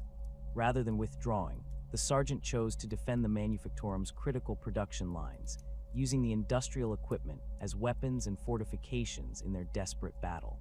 The Flesh Terrors' tactics during the Manufactorum defense demonstrated their ability to improvise and adapt under extreme pressure. The squad used the facility's heavy machinery to create choke points that forced the orcs to attack in smaller groups, negating their numerical advantage. Molten metal from the production lines became improvised weapons, while the chapter's warriors used their chainswords to sabotage orc equipment and vehicles. The battle ended when reinforcements from the Steel Legion arrived to find the Manufactorum littered with orc corpses, and the Flesh Terrors still fighting despite suffering severe casualties. The cooperation between the Flesh Terrors and other Imperial forces during the Armageddon campaign revealed both the advantages and limitations of their combat doctrine. The chapter's ability to achieve rapid, decisive results in specific tactical situations made them valuable assets for breakthrough operations and the elimination of key targets. However, their tendency toward excessive violence and their difficulty in distinguishing between military and civilian targets created complications when operating in populated areas or alongside forces that maintained stricter rules of engagement. The chapter's relationship with the Armageddon Steel Legion proved particularly complex, as the Guard Regiment's disciplined approach to warfare contrasted sharply with the Flesh Terror's more aggressive methods. The Steel Legion's commanders initially viewed the Space Marines with suspicion, having heard reports of their savage reputation and brutal tactics. However, the chapter's effectiveness in combat situations where other forces had failed gradually earned them respect, if not complete acceptance, from their Imperial Guard allies. The joint operations between the Flesh Terrors and other Space Marine chapters during the Armageddon campaign provided opportunities for tactical innovation and mutual learning. The Salamander's emphasis on protecting civilian populations influenced the Flesh Terrors to develop more precise targeting methods that reduced collateral damage, while the chapter's aggressive assault tactics proved valuable for breaking through orc defensive positions that had stalled other forces. These exchanges of knowledge and technique helped to refine the chapter's combat doctrine while maintaining their essential character. The Badab War represented one of the most controversial periods in the Flesh Terror's history, as the chapter found itself deployed against fellow Space Marines who had been declared traitors by the High Lords of Terra. The conflict began when the Astral Claws chapter, led by Luft Huron, refused to surrender control of the Badab system and its valuable resources to Imperial authorities. The rebellion quickly spread to include several other chapters and Imperial organizations, creating a civil war that threatened to tear apart entire sectors of the Imperium. The Flesh Terror's involvement in the Badab War was complicated by their genetic heritage and their relationship with other Space Marine chapters. The prospect of fighting against fellow Astartes troubled many of the chapter's warriors, who had been trained to view other Space Marines as brothers in arms despite their differences. The chapter's chaplains worked tirelessly to maintain morale and discipline, emphasizing the importance of loyalty to the Emperor and the Imperium above all other considerations. The Siege of Badab Primaris tested the Flesh Terror's ability to conduct prolonged operations against fortified positions defended by experienced Space Marine opponents. The Astral Claws had transformed their homeworld into a fortress that rivaled any Imperial stronghold, with defensive systems designed specifically to counter Space Marine assault tactics. The chapter's preference for rapid, aggressive attacks proved less effective against enemies who understood their methods and had prepared countermeasures accordingly. The Flesh Terrors adapted their tactics for the siege by incorporating elements of their Cretacean hunting heritage, using patience and stealth to identify weaknesses in the Astral Claw's defenses. The chapter's scouts spent months infiltrating the outer defensive perimeters, gathering intelligence about enemy positions and identifying potential targets for assault operations. This methodical approach contrasted with their usual aggressive style, but proved necessary for achieving success against such formidable opponents. The battle for the Badab system's orbital facilities demonstrated the Flesh Terror's expertise in boarding actions and ship-to-ship combat. The chapter's assault companies specialized in these operations, using their preference for close-quarters combat to overcome the defenders of space stations and orbital platforms. The confined spaces and close ranges typical of void warfare played directly to their strengths, while the psychological impact of their savage reputation often caused enemy crews to surrender rather than face them in direct combat. The chapter's participation in the final assault on the Palace of Thorns, the Astral Claw's primary fortress, showcased their ability to function as part of a larger Imperial force while maintaining their distinctive combat style. The Flesh Terrors were assigned to assault the fortress's lower levels, where the close-quarters fighting would favor their aggressive tactics. The chapter's warriors fought through miles of underground tunnels and chambers, facing desperate defenders who knew that defeat meant death or worse. The aftermath of the Badab War left the Flesh Terrors with mixed feelings about their role in the conflict. While they had served the Imperium faithfully and helped to eliminate a significant threat to Imperial unity, the experience of fighting against fellow Space Marines had been traumatic for many of the chapter's warriors. The chapter's leadership implemented new training programs designed to prepare their forces for similar conflicts, recognizing that the galaxy's increasing instability made such civil wars increasingly likely. The Xenos extermination campaigns that followed the Badab War provided the Flesh Terrors with opportunities to return to the kind of warfare that suited their nature and capabilities. The chapter's reputation for leaving no survivors made them ideal candidates for operations requiring the complete elimination of alien threats, particularly those involving species that could not be negotiated with or contained through conventional means. These campaigns allowed the chapter to rebuild their strength and morale while serving the Imperium's broader strategic objectives. The cleansing of the Howling Stars involved the systematic elimination of a nomadic alien species that had been raiding Imperial shipping lanes for over a century. The creatures, known as Void Stalkers, possessed natural abilities that allowed them to survive in the vacuum of space and phase through solid matter, making them extremely difficult to combat using conventional weapons and tactics. The Flesh Terrors' approach to this threat involved tracking the aliens to their hidden bases and engaging them in close combat where their phasing abilities were less effective. The campaign against the Void Stalkers required the chapter to develop new techniques for fighting enemies that could appear and disappear at will. The Flesh Terrors' enhanced senses, particularly their ability to track by scent, proved crucial for detecting the aliens even when they were phased out of normal space. The chapter's warriors learned to anticipate their enemies' movements and strike at the precise moment when the creatures materialized to attack, creating a deadly dance of violence that played out across dozens of different battlefields. The Purge of Hive Fleet Dagon's splinter fleets demonstrated the Flesh Terrors' effectiveness against Tyranid forces, as the aliens' complete lack of fear and their willingness to fight to the death made them ideal opponents for the chapter's savage combat style.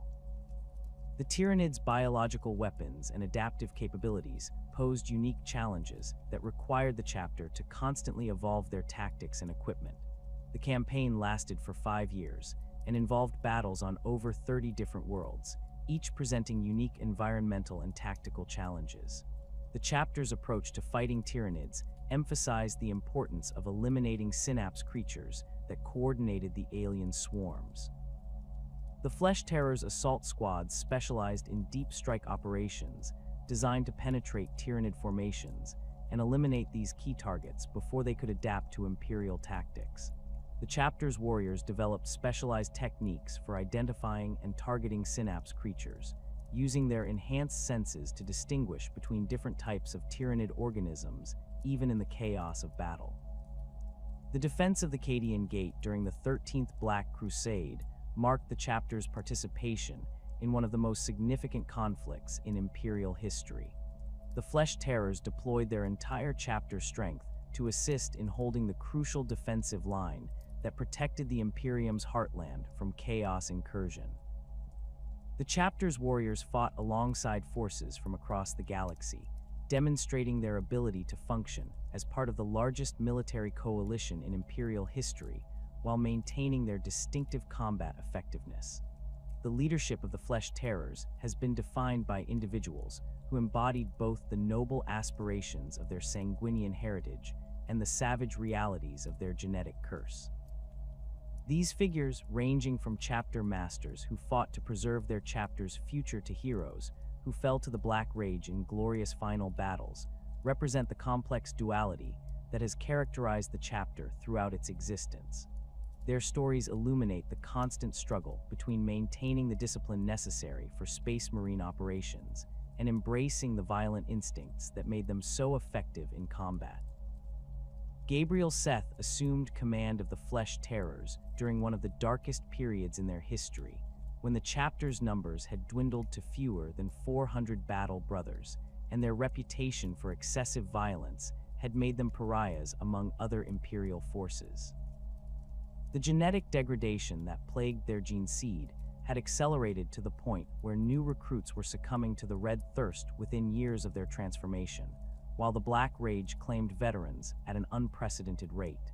Seth inherited a chapter that stood on the precipice of extinction, facing the very real possibility that the Flesh Terrors would cease to exist within a few generations. Seth's approach to leadership differed markedly from his predecessors, who had largely embraced the chapter's savage reputation and made little effort to address their genetic problems.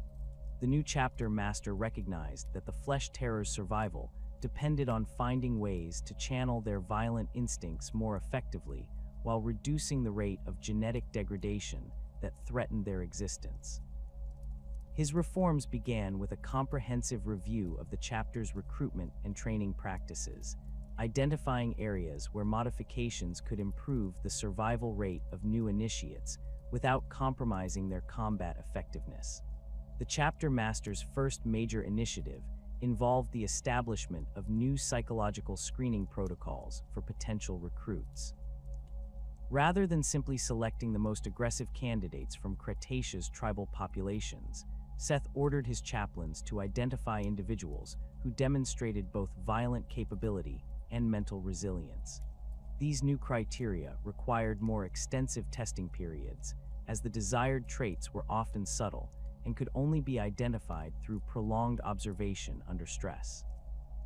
The resulting recruitment process took longer and yielded fewer candidates, but those who survived the selection proved more resistant to the genetic curse that plagued the chapter. Seth's reforms extended to the chapter's training regimens, which had traditionally emphasized aggression and close-quarters combat at the expense of tactical flexibility. The chapter master introduced new courses that taught battle brothers to recognize and control their violent impulses, using meditation techniques adapted from various imperial traditions. These practices did not suppress the warrior's natural aggression, but rather channeled it more effectively, allowing them to maintain tactical awareness even when the Red Thirst was upon them. The training also included scenarios that required restraint and discrimination, preparing the chapter's warriors for operations where excessive violence could create diplomatic complications. The chapter master's most controversial reform involved the reorganization of the chapter's death company protocols. Previous leadership had treated warriors who succumbed to the Black Rage as expendable assets, deploying them in suicidal charges with little regard for their survival or the tactical value of their sacrifice. Seth recognized that the chapter's high survival rate among Death Company Marines created opportunities for more strategic deployment of these formidable warriors. He established new containment facilities within the Fortress Monastery and developed protocols for managing long-term Death Company survivors, treating them as valuable resources rather than tragic casualties. Seth's leadership style reflected his understanding of the chapter's dual nature, combining the savage efficiency that made them effective warriors with the discipline necessary for long-term survival. He led from the front in combat situations, wielding his massive chainsword with devastating effect while maintaining the tactical awareness necessary to coordinate complex operations. His presence on the battlefield served as both inspiration and control mechanism for his warriors, as his ability to channel the Red Thirst constructively provided a model for other battle brothers to follow. The chapter master's relationship with other Imperial forces required careful management, as the Flesh Terror's reputation for excessive violence had made many commanders reluctant to request their assistance. Seth worked to rebuild these relationships through a series of carefully chosen deployments that demonstrated the chapter's value while showcasing their improved discipline. These operations were selected specifically for their strategic importance and their suitability to the chapter's combat style, allowing the Flesh Terrors to achieve impressive results while minimizing the risk of incidents that might damage their reputation further. The legacy of previous chapter masters provided both inspiration and cautionary examples for Seth's reforms. Nasir Amit, the chapter's founding leader, had established many of the traditions and practices that define the Flesh Terror's identity. His embrace of the chapter's savage nature had created a force of unparalleled effectiveness in close combat, but his failure to address the genetic problems that plagued his warriors had set the stage for the crisis that Seth inherited. The Flesh Terror's reputation as the most brutal of all Space Marine chapters could be traced directly to Amit's leadership and his willingness to deploy his warriors without restraint against any enemy. Chapter Master Karax, who led the chapter during the 35th millennium, had continued Amit's aggressive approach while expanding the Flesh Terror's operational scope. His campaigns against Xenos threats throughout the galaxy had earned the chapter significant victories and enhanced their reputation among Imperial commanders who needed enemies eliminated without concern for collateral damage. However, Karax's failure to address the accelerating genetic degradation had worsened the chapter's long-term prospects, as his focus on immediate military success came at the expense of sustainable recruitment and training practices. The reign of Chapter Master Thrax during the 38th millennium had been marked by increasingly desperate attempts to maintain the chapter's numbers through relaxed recruitment standards and experimental gene therapy techniques. His willingness to accept candidates who would have been rejected under previous protocols had temporarily stabilized the chapter's strength, but the long-term consequences of these decisions had accelerated the genetic problems that plagued subsequent generations. Thrax's legacy served as a warning about the dangers of prioritizing short-term solutions over sustainable practices. The chapter's chaplains played crucial roles in managing both the spiritual needs of the Battle Brothers and the practical challenges posed by their genetic heritage. These warrior priests had developed specialized techniques for identifying the early signs of the Red Thirst and Black Rage, allowing for intervention before affected individuals became completely lost to their conditions. The chaplain's duties extended beyond traditional spiritual guidance to include medical monitoring, psychological counseling, and tactical coordination during combat operations where genetic factors might influence warrior behavior. Chaplain Apian had served the chapter for over 3 centuries, developing many of the rituals and practices that helped Battle Brothers manage their violent impulses. His understanding of the psychological mechanisms underlying the Red Thirst had enabled him to create meditation techniques that provided temporary relief from the condition's worst effects. Apian's work with Death Company Marines had yielded insights into the nature of the Black Rage that proved valuable for the chapter's broader understanding of their genetic curse. His detailed records of various cases had become essential references for other chaplains dealing with similar situations. The chaplain's approach to managing the Death Company differed significantly from standard Blood Angels practices, as the high survival rate among Flesh Terror's warriors required long-term containment and care protocols. Apian had developed specialized chambers within the Fortress Monastery where affected Battle Brothers could be housed safely, while attempts were made to reach them through their psychotic visions. These facilities were designed to withstand the incredible strength of Space Marines in the grip of the Black Rage, with reinforced walls and restraint systems that could hold even the most violent individuals without causing permanent injury. Chaplain Lemarts of the Blood Angels had worked closely with the Flesh Terror's spiritual leaders during joint operations, sharing techniques and insights that proved valuable for managing their respective Death Company populations. His unique status as a warrior who had succumbed to the Black Rage, but retained enough sanity to function in combat, provided a model that the Flesh Terror's chaplains sought to replicate among their own afflicted brothers. The collaboration between these spiritual leaders had yielded new approaches to treating the genetic curse that affected all of Sanguinius's sons. The chapter's recruitment of chaplains from their own ranks had created a cadre of spiritual leaders who understood the specific challenges faced by the flesh terrors. These warrior priests had experienced the red thirst firsthand and could provide guidance based on personal experience rather than theoretical knowledge.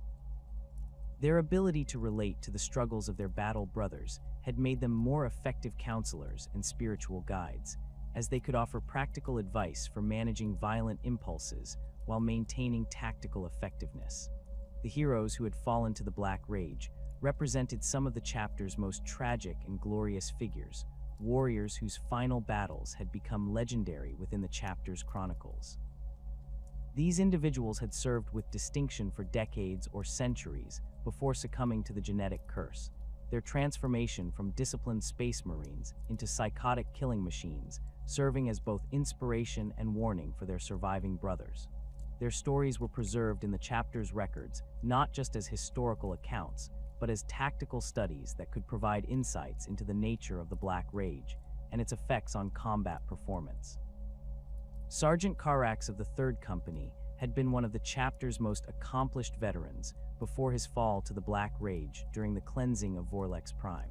His 23 years of service had included participation in over 40 major engagements, during which he had demonstrated exceptional tactical skill and leadership ability. The onset of his condition had been sudden and violent, occurring during a routine patrol mission when the sergeant began experiencing visions of Sanguinius's final battle. His transformation from rational leader to psychotic warrior had been witnessed by his entire squad, creating a traumatic experience that affected the survivors for years afterward.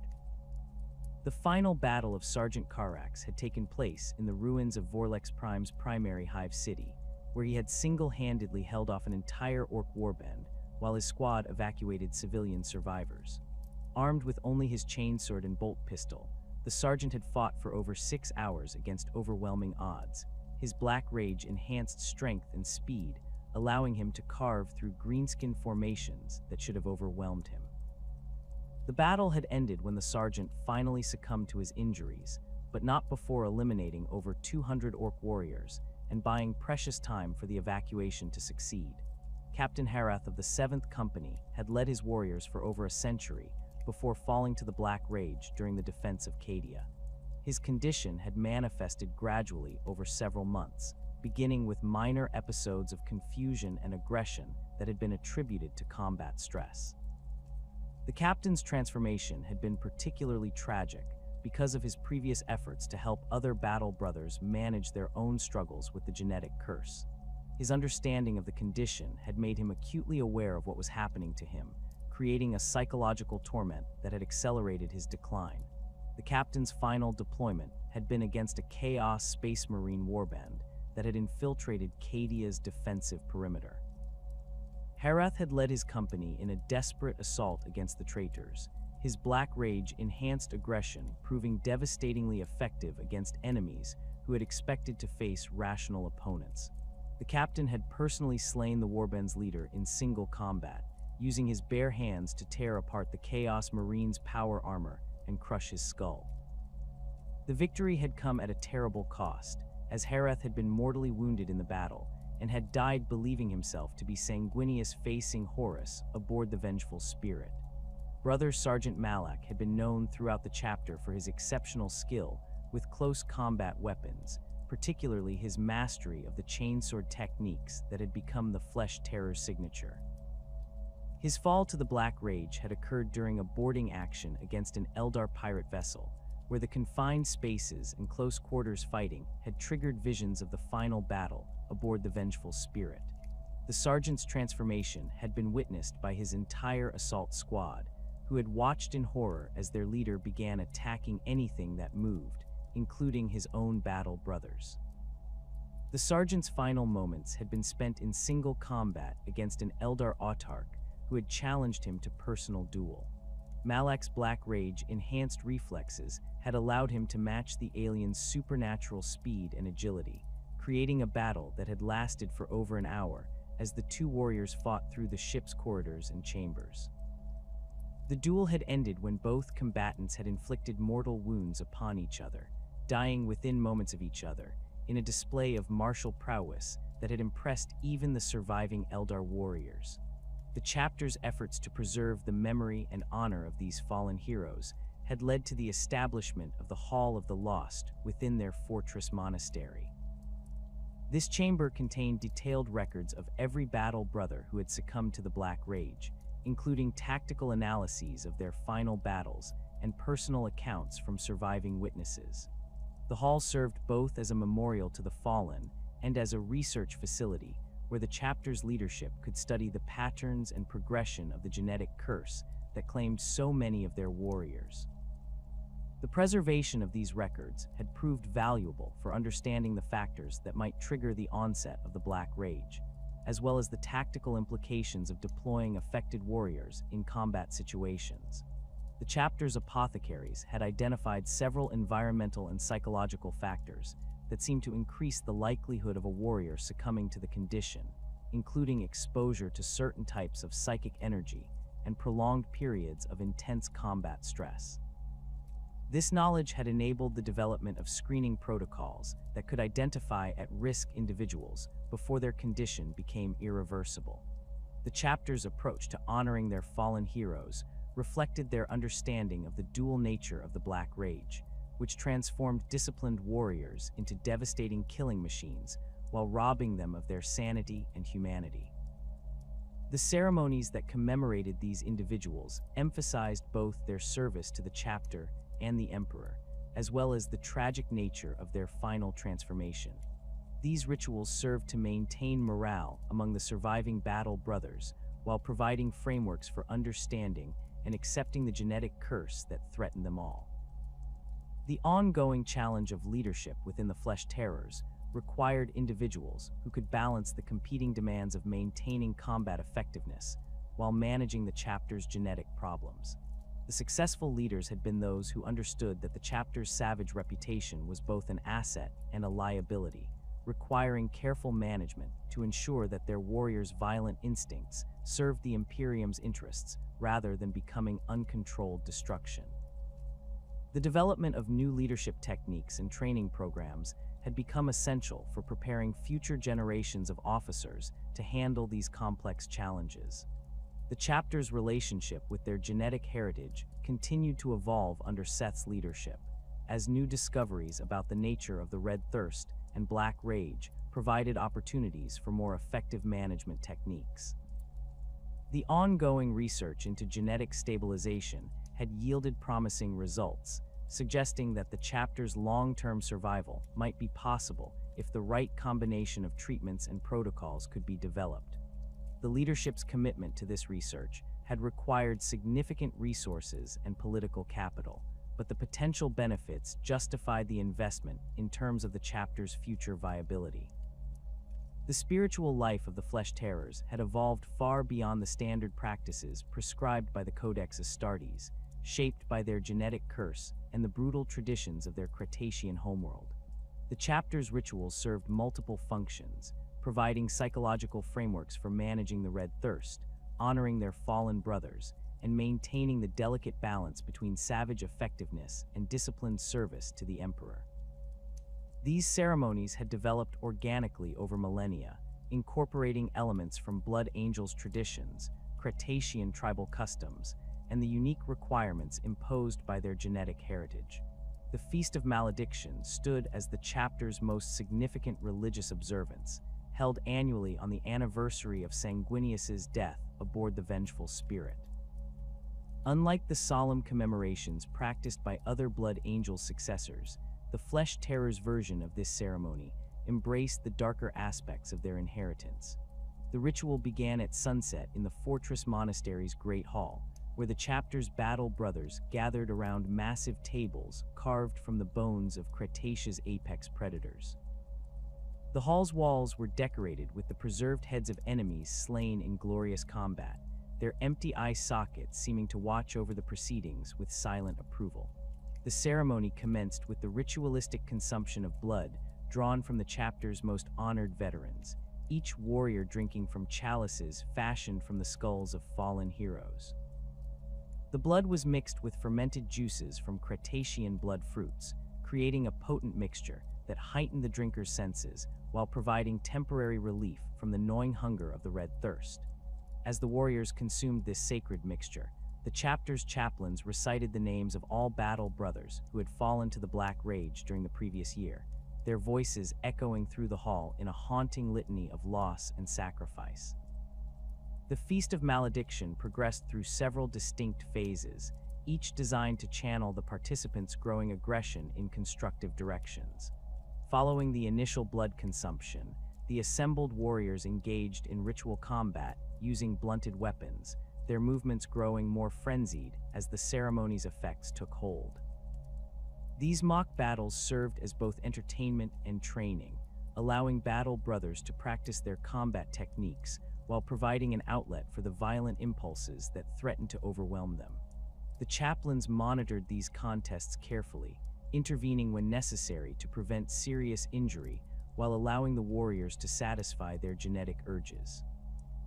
The ceremony's climax involved the ritual scarification of newly inducted battle brothers, marking their acceptance into the chapter's brotherhood through the permanent alteration of their flesh. The scars were carved using ceremonial knives crafted from the claws of Cretacean bloodstalkers, their razor-sharp edges creating precise wounds that would heal into distinctive patterns. Each scar told a story, recording the warrior's first kill, his survival of the transformation process, or his resistance to the red thirst during particularly challenging trials. The scarification process was conducted without anesthetic, as the pain was considered an essential component of the ritual's spiritual significance. The chapter's blood rituals extended beyond the annual Feast of Malediction to encompass a complex system of daily observances designed to manage their genetic curse. Each morning, battle brothers would participate in the Crimson Dawn ceremony, drinking small quantities of blood drawn from captured enemies or willing volunteers among the chapter's serfs. This practice provided temporary relief from the red thirst while reinforcing the warriors' connection to their predatory nature. The blood was consecrated by the chaplains using prayers adapted from ancient Cretacean hunting invocations, transforming what might have been seen as barbaric behavior into a sacred act of communion with their genetic heritage. The evening vigil represented another crucial component of the chapter's daily spiritual routine, as battle brothers gathered in small groups to meditate on their violent impulses and seek guidance from their fallen primarch. These sessions took place in chambers decorated with the preserved remains of enemies and prey, creating environments that simultaneously honored death and celebrated the hunt. The warriors would spend hours in silent contemplation, their enhanced senses detecting the lingering sense of blood and battle that permeated these sacred spaces. The chaplains taught that this meditation helped strengthen the mind's control over the body's urges, providing the mental discipline necessary to function effectively in combat while resisting the complete surrender to savage instinct. The chapter's approach to managing Death Company warriors required elaborate ceremonial frameworks that honored these fallen brothers while containing their dangerous psychoses. The rites of the lost began the moment a battle brother showed signs of succumbing to the Black Rage, with the affected warrior being escorted to specially prepared chambers within the fortress monastery's depths. These rooms were decorated with murals depicting scenes from Sanguinius's final battle, designed to provide familiar visual references that might help the afflicted warrior navigate his visions more effectively. The preparation of Death Company Marines involved complex rituals that transformed their appearance to reflect their tragic condition. Their armor was repainted in the traditional black of the Death Company, but the flesh terrors added distinctive red markings that incorporated elements from Cretacean tribal scarification patterns. These symbols served both decorative and practical purposes, as they helped identify individual warriors and provided visual cues that could influence their behavior during combat deployment. The armor's helmet was often modified to include additional breathing apparatus, as many Death Company Marines experienced respiratory difficulties due to the psychological stress of their condition. The weapons assigned to Death Company warriors received special consecration through rituals that bound them spiritually to their wielders. Chainswords were blessed with the blood of previous Death Company heroes, creating weapons that carried the spiritual essence of fallen brothers into new battles.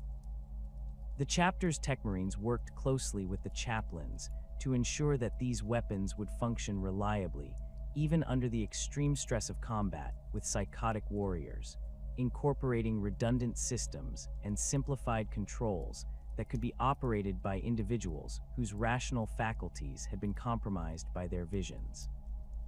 The deployment of Death Company units required careful ceremonial preparation designed to channel their rage toward appropriate targets while minimizing the risk to friendly forces.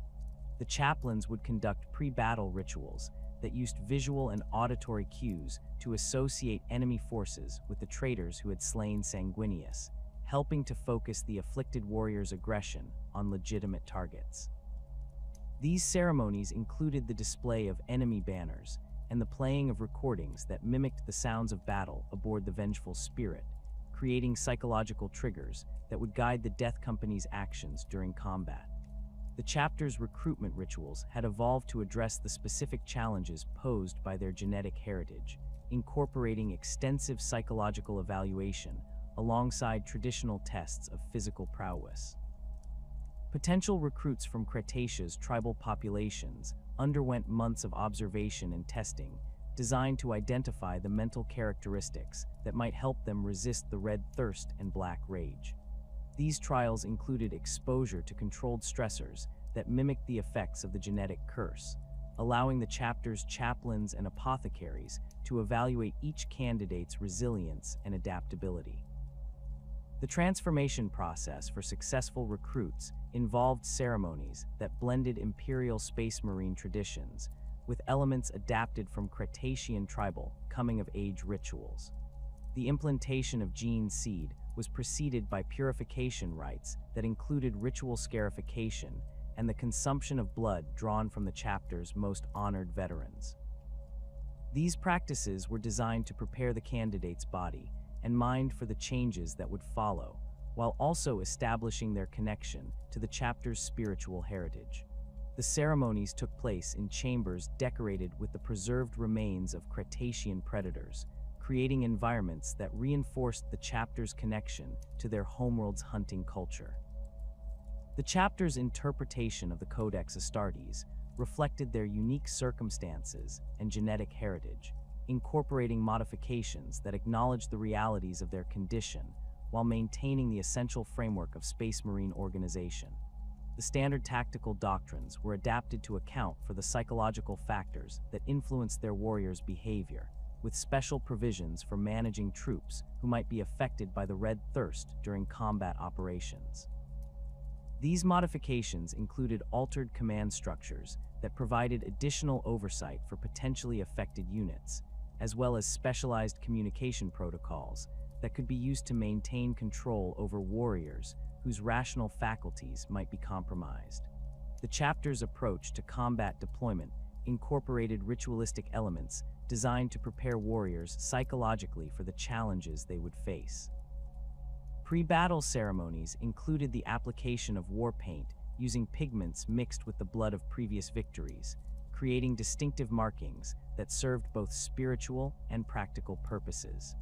These decorations helped identify individual warriors and their roles within the battle plan, while also providing psychological reinforcement for their connection to the chapter's martial traditions. The patterns used in these markings were adapted from Cretacean tribal designs, creating visual links between the chapter's current practices and their homeworld's ancient customs. The chapter's weapon consecration rituals ensured that their armaments carried both spiritual significance and practical enhancements suited to their combat preferences. Chainswords received particular attention, with each weapon being blessed individually using prayers that invoked the hunting spirits of Cretacia alongside traditional imperial benedictions. The consecration process included the application of sacred oils mixed with the blood of fallen enemies, creating weapons that were both spiritually potent and psychologically satisfying for warriors struggling with the red thirst. These rituals were conducted by the chapter's chaplains in cooperation with their tech marines, ensuring that the spiritual aspects of the ceremonies did not interfere with the weapon's mechanical function. The chapter's training regimens incorporated ritualistic combat exercises that served multiple purposes beyond simple skill development. These practices included mock hunts that recreated the pack tactics used by Cretacean predators, teaching battle brothers to coordinate their actions while satisfying their genetic urges through controlled violence. The exercises took place in specially constructed environments within the fortress monastery, featuring obstacles and challenges that mimicked the conditions found on various battlefield types. The training was designed to be both physically demanding and psychologically satisfying, providing outlets for aggressive impulses while building the tactical skills necessary for effective combat performance. The chapter's approach to honoring their fallen brothers incorporated elements that reflected their understanding of death as both ending and transformation. The funeral rites for battle brothers who had died in service included the preservation of significant body parts as relics, with bones and teeth being incorporated into weapons and armor worn by surviving warriors. These practices ensured that the deceased continued to participate in the chapter's battles even after death, while also providing psychological comfort to the living who could feel the presence of their fallen brothers in their equipment. The ceremonies were conducted with solemn dignity, emphasizing the honor inherent in death in service to the emperor, while acknowledging the savage nature of the chapter's calling. The chapter's relationship with their gene seed was governed by elaborate protocols that treated this precious resource with reverence while acknowledging its corrupted nature. The harvesting of progenitor glands from fallen warriors was conducted using rituals that honored both the deceased and the genetic legacy they carried, with special prayers designed to purify the extracted material of any taint that might have accumulated during the warrior's service. These ceremonies were performed by the chapter's most senior apothecaries in cooperation with the chaplains, creating a spiritual framework that helped maintain the psychological health of those responsible for managing the chapter's genetic heritage. The chapter's adaptation of imperial religious practices reflected their unique circumstances while maintaining essential connections to the broader imperial faith. The worship of the emperor incorporated elements that emphasized his role as the ultimate predator, the apex hunter, who had claimed dominion over the galaxy through superior strength and cunning. These interpretations provided frameworks that allowed the chapter's warriors to reconcile their savage nature with their loyalty to the Imperium, creating spiritual justifications for their violent methods while maintaining their commitment to imperial service. The prayers and hymns used in these ceremonies were adapted from standard imperial texts, with modifications that incorporated hunting metaphors and references to the predatory aspects of warfare. The Flesh Terror's preference for close-quarters combat had shaped every aspect of their armory, from the modification of standard Astartes equipment to the development of entirely new weapon patterns suited to their savage fighting style. The chapter's tech marines worked in constant collaboration with their chaplains to create weapons that satisfied both the practical requirements of warfare and the psychological needs of warriors struggling with the Red Thirst. These modifications often pushed the boundaries of what was considered acceptable within imperial doctrine, but the results spoke for themselves in the form of devastatingly effective close combat weapons that had become the chapter's signature.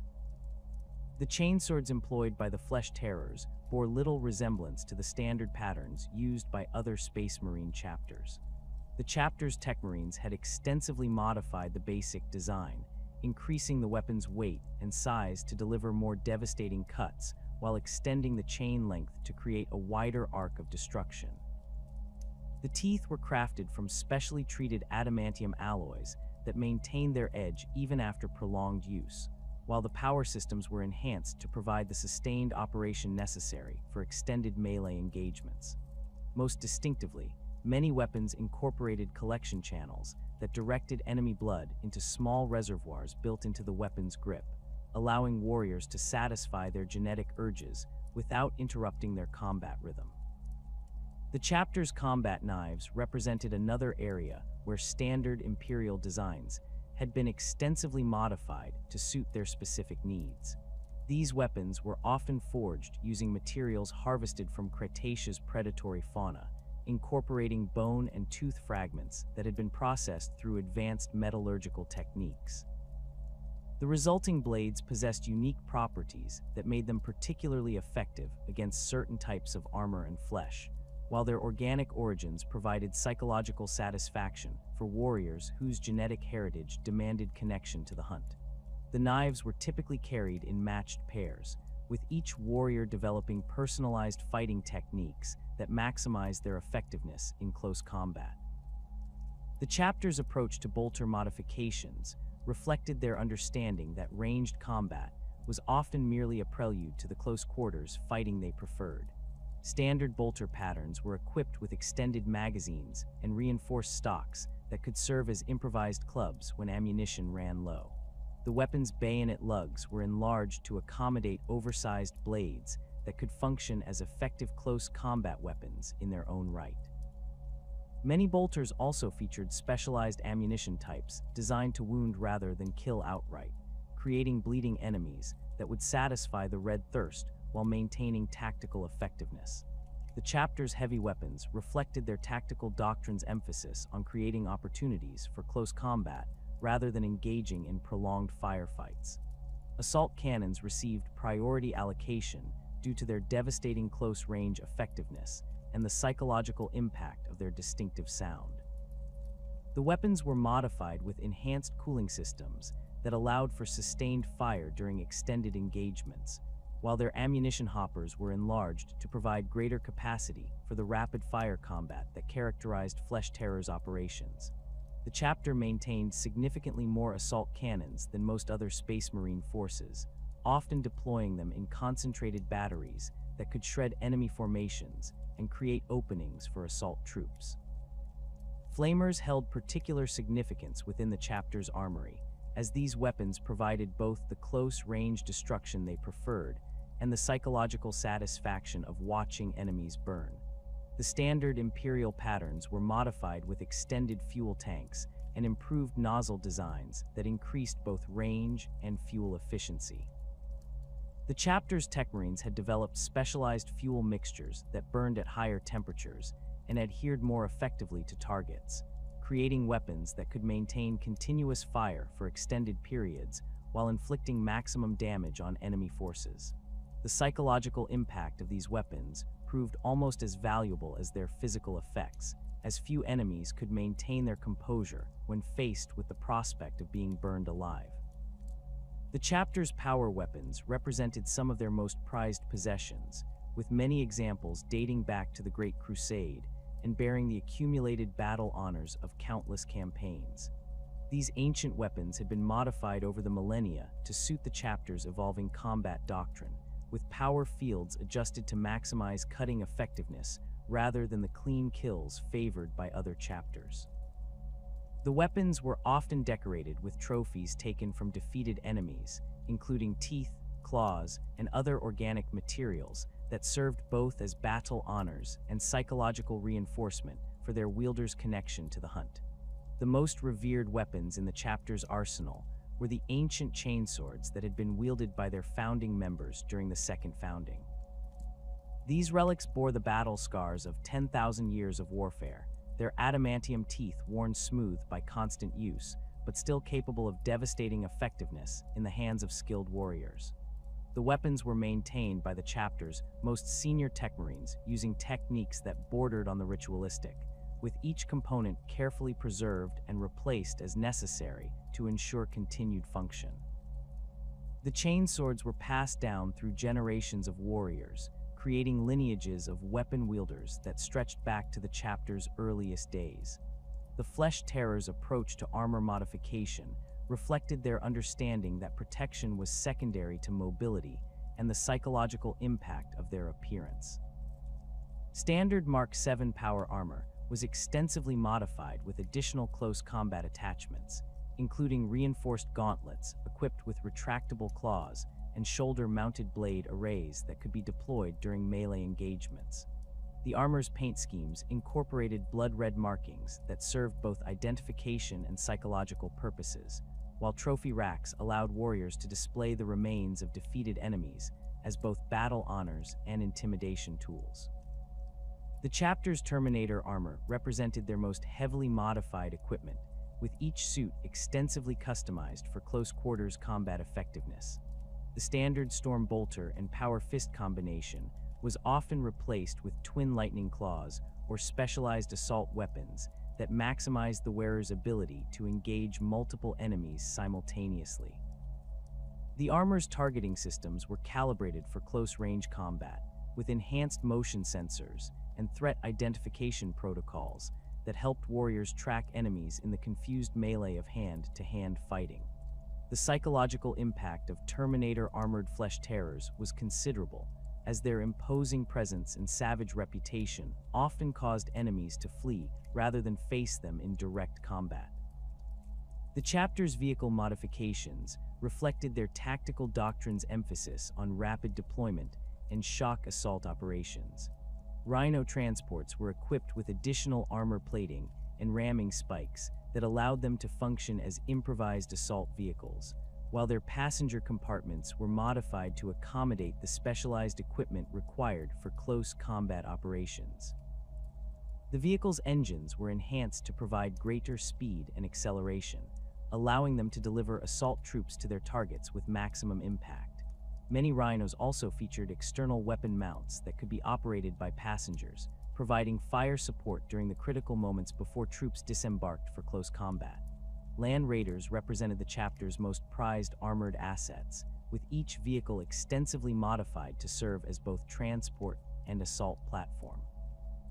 The standard lascannon armament was often supplemented with additional close-range weapons, including heavy flamers and assault cannons that could clear enemy positions before the embarked troops engaged in melee combat. The vehicle's assault ramps were reinforced and equipped with additional sensors that allowed for more precise deployment of troops in contested areas. The psychological impact of Land Raiders bearing the Flesh Terror's colors and trophies was significant, as their appearance on the battlefield often signaled the beginning of particularly brutal engagements. The chapter's aircraft reflected their need for rapid deployment and the ability to deliver assault troops directly into combat zones. Thunderhawks were modified with additional armor and close-range weapons that could provide fire support during troop insertion operations. The aircraft's passenger compartments were configured to accommodate the specialized equipment required for assault operations, while their loading ramps were reinforced to allow for rapid deployment under fire. The chapter's pilots were trained in aggressive insertion techniques that minimized exposure time while maximizing the shock value of their arrival. The chapter's fleet assets had evolved to support their preference for rapid deployment and shock assault operations across multiple theater of operations.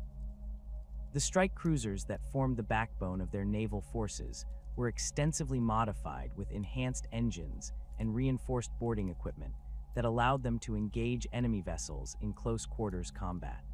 The ship's weapon systems were calibrated for close-range engagements, with additional torpedo tubes and boarding torpedoes that could deliver assault troops directly onto enemy vessels. The psychological impact of facing flesh terrors in the confined spaces of a starship was considerable, as their savage reputation and close combat expertise made them devastatingly effective in boarding actions. The chapter's battle barges represented their most significant naval assets, serving as mobile fortresses that could support extended campaigns while providing the heavy firepower necessary for planetary assault operations. These ancient vessels bore the scars of countless battles, their hulls decorated with the trophies and battle honors accumulated over millennia of warfare. The ship's launch bays were configured to support rapid deployment operations, with specialized equipment for maintaining and deploying the chapter's assault craft and drop pods. The vessel's command centers were equipped with advanced tactical systems that allowed for the coordination of complex multi-vector assaults. The chapter's approach to managing Death Company Marines required specialized equipment designed to contain and direct their psychotic fury while maximizing their combat effectiveness. The armor worn by these afflicted warriors was extensively modified with additional restraint systems and monitoring equipment that allowed chaplains to track their condition and intervene when necessary. The weapons assigned to Death Company Marines were simplified and reinforced to function reliably even when operated by individuals whose rational faculties had been compromised by their visions. These modifications often included larger grips, simplified controls, and redundant systems that could continue functioning even after sustaining significant damage.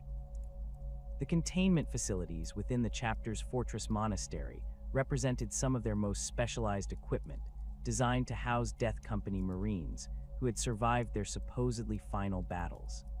These chambers were constructed using the strongest materials available, with reinforced walls and restraint systems that could hold even the most violent individuals without causing permanent injury.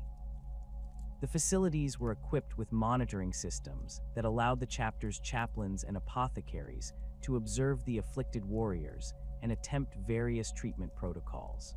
The chambers were designed to be both secure and humane, acknowledging the tragic nature of the warrior's condition while ensuring the safety of the chapter's other personnel. The chapter's medical facilities reflected their unique requirements for treating warriors afflicted with genetic conditions that affected both their physical and psychological well-being. The apothecarian was equipped with specialized diagnostic equipment that could monitor the progression of the Red Thirst and identify the early signs of the Black Rage. The facilities included isolation chambers where affected warriors could be safely contained during treatment, along with surgical suites equipped with the advanced equipment necessary for genetic therapy and psychological intervention. The chapter's apothecaries had developed specialized techniques for managing their genetic heritage, including experimental treatments that showed promise for slowing the progression of their conditions.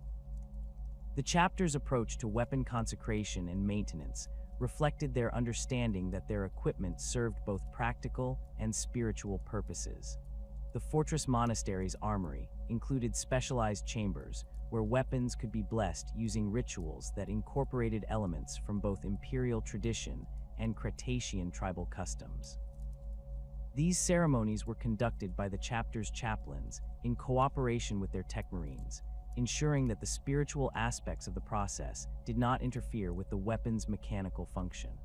The consecration process included the application of sacred oils mixed with the blood of fallen enemies, creating weapons that were both spiritually potent and psychologically satisfying for warriors struggling with the Red Thirst. The chapter's training facilities were designed to accommodate their unique combat doctrine while providing safe environments for warriors to practice their techniques without risking injury to their battle brothers. The fortress monastery included specialized combat chambers that could simulate various battlefield conditions, from the dense jungles of Cretacia to the confined spaces of enemy starships. These facilities were equipped with advanced holographic systems that could create realistic enemy targets, while their floors and walls were reinforced to withstand the impact of powered weapons and superhuman strength. The training areas also included medical stations staffed by the chapter's apothecaries, who could provide immediate treatment for any injuries sustained during practice sessions. The chapter's reliquary contained some of the most sacred artifacts in their possession, including weapons and equipment that had belonged to their founding members and other heroes of the chapter's history. These relics were maintained in specially constructed chambers that provided optimal preservation conditions while allowing for their ceremonial display during important chapter events. The artifacts included the personal weapons of Chapter Master Nasir Amit, along with various trophies and battle honors that had been accumulated over the chapter's long history. The reliquary served both as a repository for important historical artifacts and as a source of inspiration for current members of the chapter. The chapter's approach to equipment distribution reflected their understanding that different warriors required different tools based on their individual circumstances and the severity of their genetic conditions. Warriors who showed signs of succumbing to the Red Thirst were often equipped with specialized weapons that could provide the psychological satisfaction they needed while maintaining their combat effectiveness. These assignments were made by the chapter's chaplains in consultation with the Tech Marines, ensuring that each warrior received equipment that suited both their tactical role and their personal needs. The distribution process included regular evaluations to ensure that equipment assignments remained appropriate as warriors' conditions evolved over time. The genetic degradation afflicting the flesh terrors had accelerated dramatically in recent centuries, transforming what had once been a manageable curse into an existential threat that jeopardized the chapter's very survival. The Red Thirst now manifested in neophytes within months of their gene seed implantation, rather than the years or decades that had characterized earlier generations. The chapter's apothecaries documented cases where aspirants succumbed to violent episodes during the transformation process itself, their bodies rejecting the gene seed modifications, while their minds fractured under the psychological strain of their genetic inheritance. The Black Rage claimed veterans at an unprecedented rate, with seasoned battle brothers who had served for decades suddenly falling to visions of Sanguinius's final battle. The chapter's death company had grown from a small, tragic minority to represent nearly 15% of their total strength, creating logistical nightmares for commanders who struggled to deploy these psychotic warriors effectively while maintaining operational security. The fortress monastery's containment facilities had been expanded 3 times in the past century, yet they remained overcrowded with Death Company Marines who had survived their supposedly final battles. Gabriel Seth's reforms had begun with a comprehensive analysis of the chapter's recruitment practices, identifying specific genetic markers within Cretacea's population that seemed to correlate with resistance to the Red Thirst. The chapter master ordered his apothecaries to conduct extensive genetic surveys of the planet's tribal populations, seeking bloodlines that might produce more stable recruits.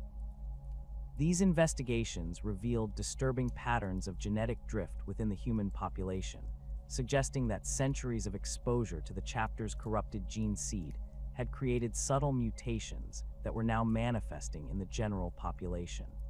The chapter's recruitment standards had necessarily become more stringent, with potential candidates undergoing months of psychological evaluation before being deemed suitable for transformation.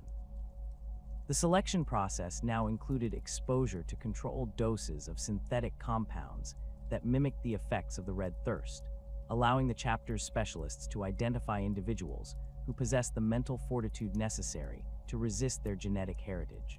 These enhanced screening procedures had reduced the recruitment rate to less than half of previous levels, creating a critical shortage of new battle brothers that threatened to leave the chapter unable to replace its losses. Seth's attempts to address the chapter's genetic problems had led to controversial partnerships with elements of the Adeptus Mechanicus, who specialized in biological research. The chapter master had authorized the establishment of joint research facilities on remote worlds within the chapter's domain, where teams of apothecaries and tech adepts worked to understand the mechanisms underlying the accelerating genetic degradation. These collaborations required careful management to avoid attracting unwanted attention from imperial authorities who might view such research as heretical deviation from accepted doctrine. The Mechanicus researchers brought advanced analytical equipment and theoretical frameworks that had proven invaluable for understanding the complex genetic interactions that produced the Red Thirst and Black Rage. Their studies had identified specific gene sequences that appeared to be mutating at accelerated rates, creating cascading effects that disrupted normal neurochemical processes. The tech adepts' dispassionate approach to biological research provided perspectives that the chapter's own specialists had been unable to achieve, as their emotional investment in their genetic heritage had sometimes clouded their scientific judgment. The joint research programs had yielded several promising avenues for potential treatment, including viral vectors designed to repair damaged gene sequences and synthetic compounds that could suppress the expression of corrupted genetic material. These experimental treatments had shown limited success in laboratory conditions, but their application to living subjects remained problematic due to the complex interactions between space marine physiology and the various enhancement processes that had been applied over the centuries. The researchers had documented cases where attempted treatments had actually accelerated the onset of genetic conditions, creating ethical dilemmas about the risks of continued experimentation. The chapter's reduced numbers had forced significant changes in their operational doctrine, as they could no longer sustain the heavy casualties that had characterized their previous campaigns. Seth had implemented new tactical protocols that emphasized precision strikes and rapid extraction, minimizing exposure to prolonged combat that might trigger red thirst episodes among his warriors. These modifications required extensive retraining of veteran battle brothers who had spent decades perfecting aggressive assault techniques, creating resistance within the chapter's ranks from warriors who viewed the changes as betrayals of their martial heritage. The chapter's deployment patterns had shifted towards smaller, more specialized operations that could be accomplished with limited manpower while still achieving strategic objectives.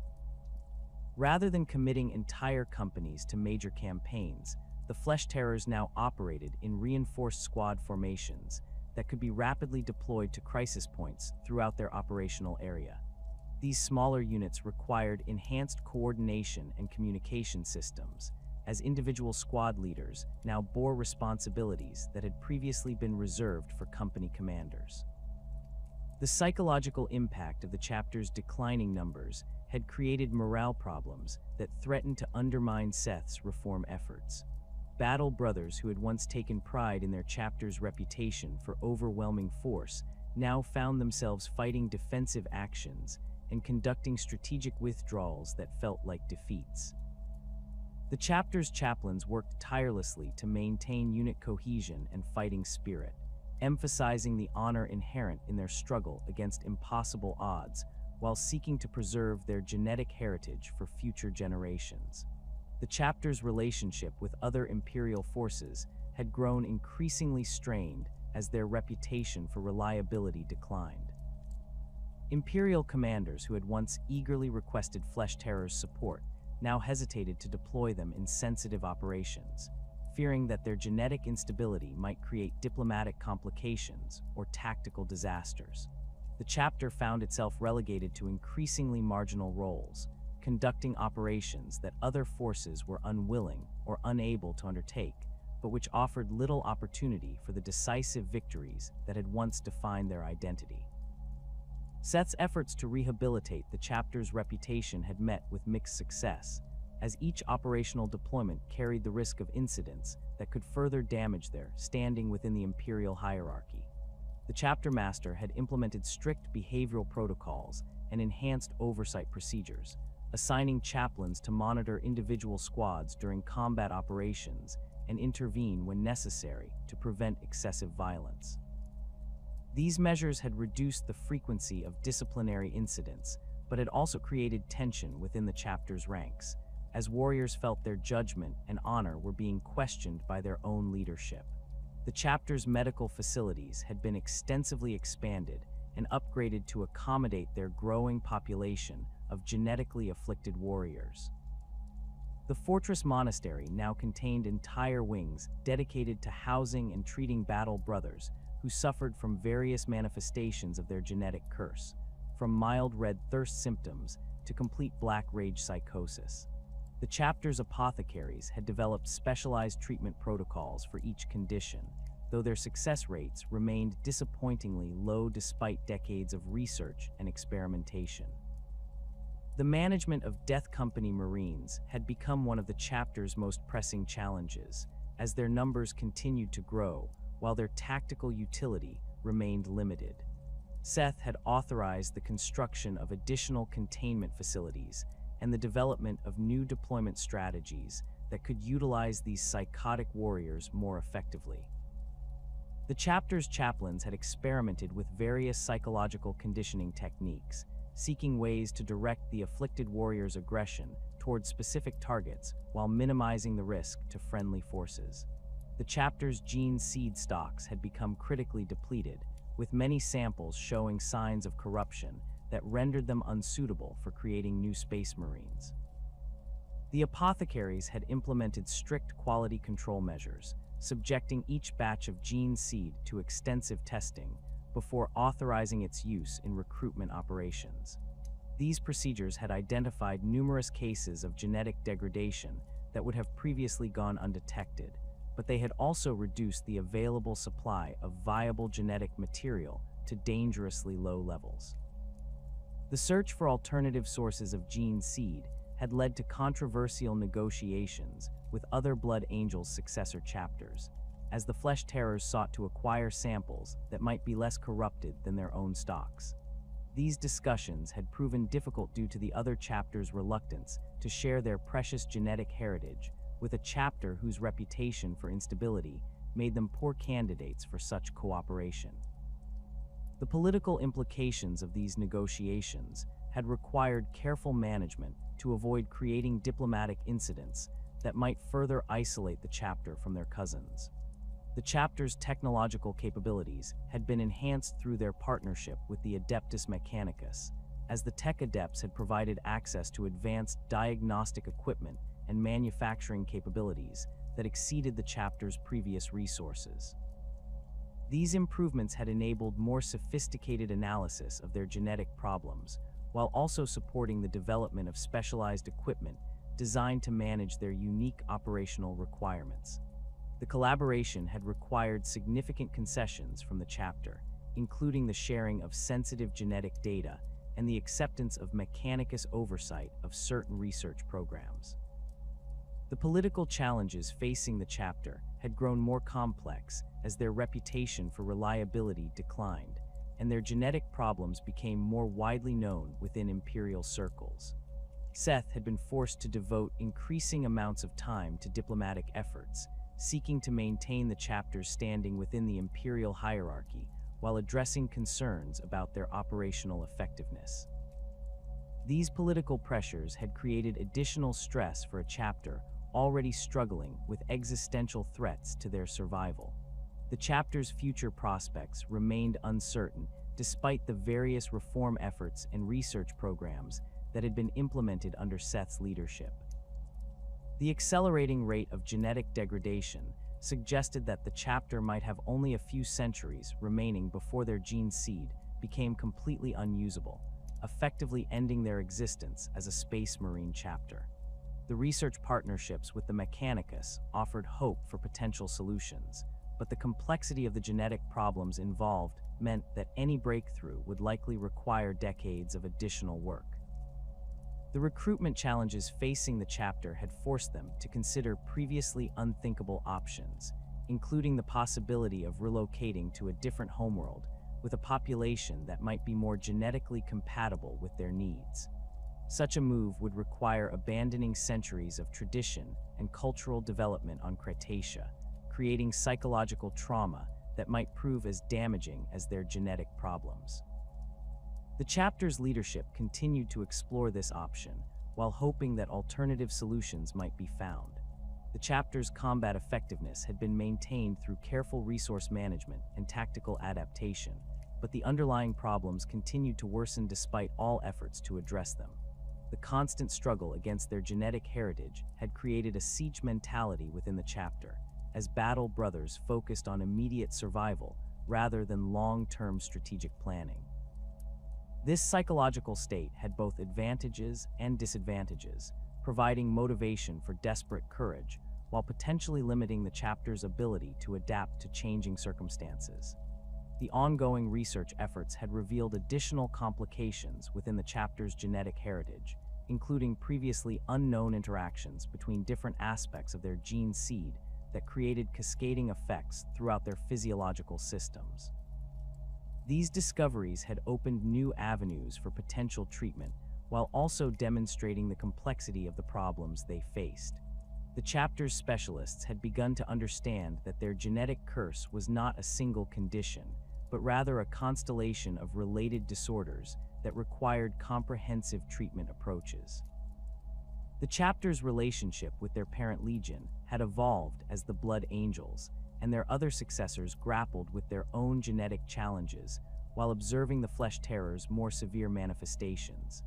The sharing of research data and treatment protocols had created unprecedented levels of cooperation between the various chapters, though the flesh terror's extreme condition continued to set them apart from their cousins.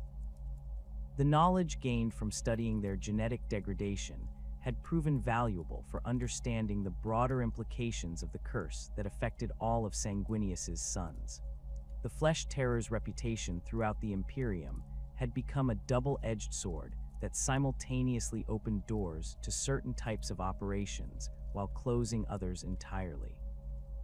Imperial commanders who understood the chapter's capabilities would specifically request their assistance for missions requiring the complete elimination of enemy forces without regard for collateral damage or prisoner taking. The chapter's effectiveness in these scenarios had earned them grudging respect from military leaders who appreciated results over methods, particularly in situations where conventional forces had failed or where the political consequences of failure outweighed concerns about excessive violence. The Astra Militarum's relationship with the flesh terrors reflected the complex dynamics that characterized their interactions with other imperial organizations.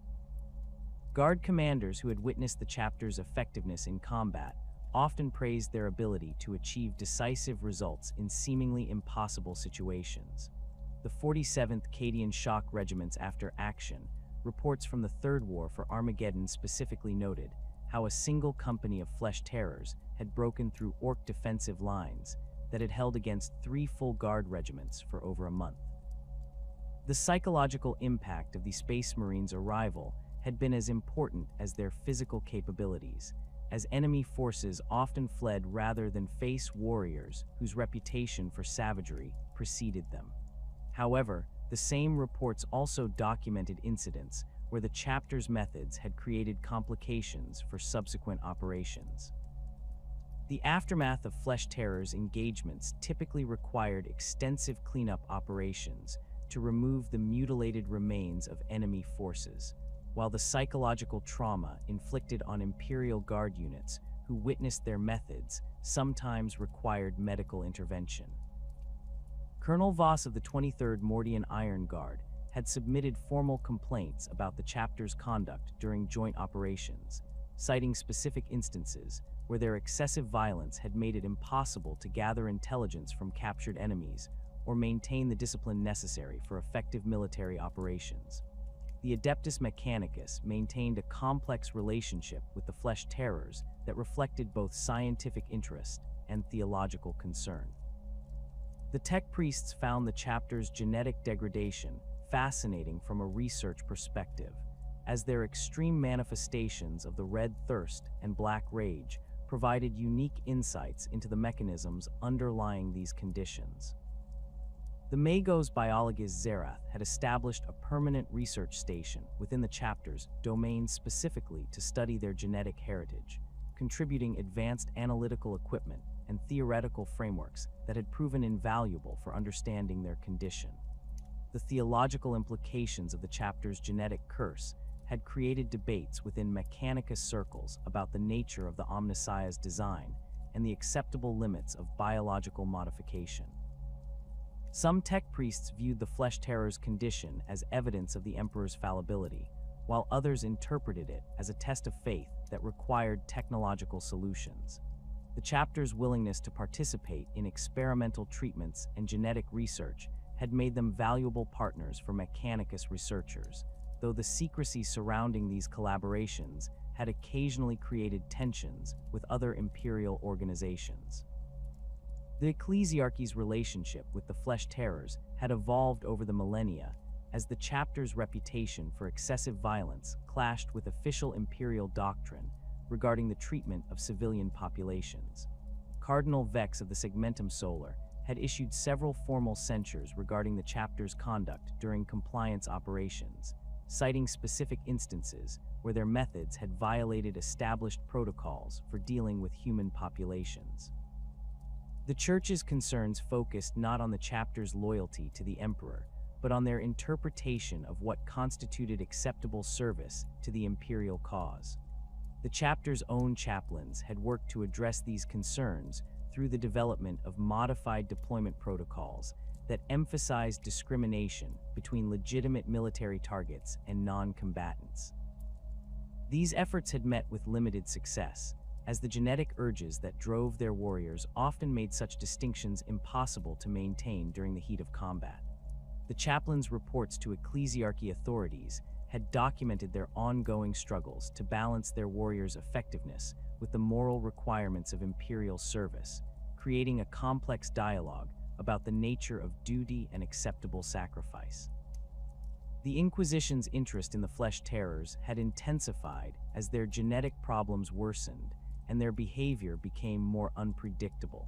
Several inquisitors had established monitoring protocols to track the chapter's activities and assess the potential threat they might pose to imperial security. Inquisitor Malthorn of the Ordo Hereticus had conducted a comprehensive investigation into the chapter's practices, examining their recruitment methods, combat doctrine, and genetic research programs for signs of heretical deviation or chaos corruption. The investigation had revealed no evidence of deliberate heresy or chaos influence, but it had documented concerning patterns of behavior that suggested the chapter's genetic curse might be worsening beyond their ability to control. The Inquisitor's report had recommended continued monitoring while acknowledging the chapter's value as a military asset, creating a delicate balance between security concerns and operational necessity. The chapter's leadership had cooperated fully with the investigation, recognizing that their survival depended on maintaining the trust of imperial authorities despite their genetic problems. The chapter's role in the broader defense of imperial space had evolved to focus on specific types of threats that matched their capabilities, while minimizing the risks associated with their genetic instability.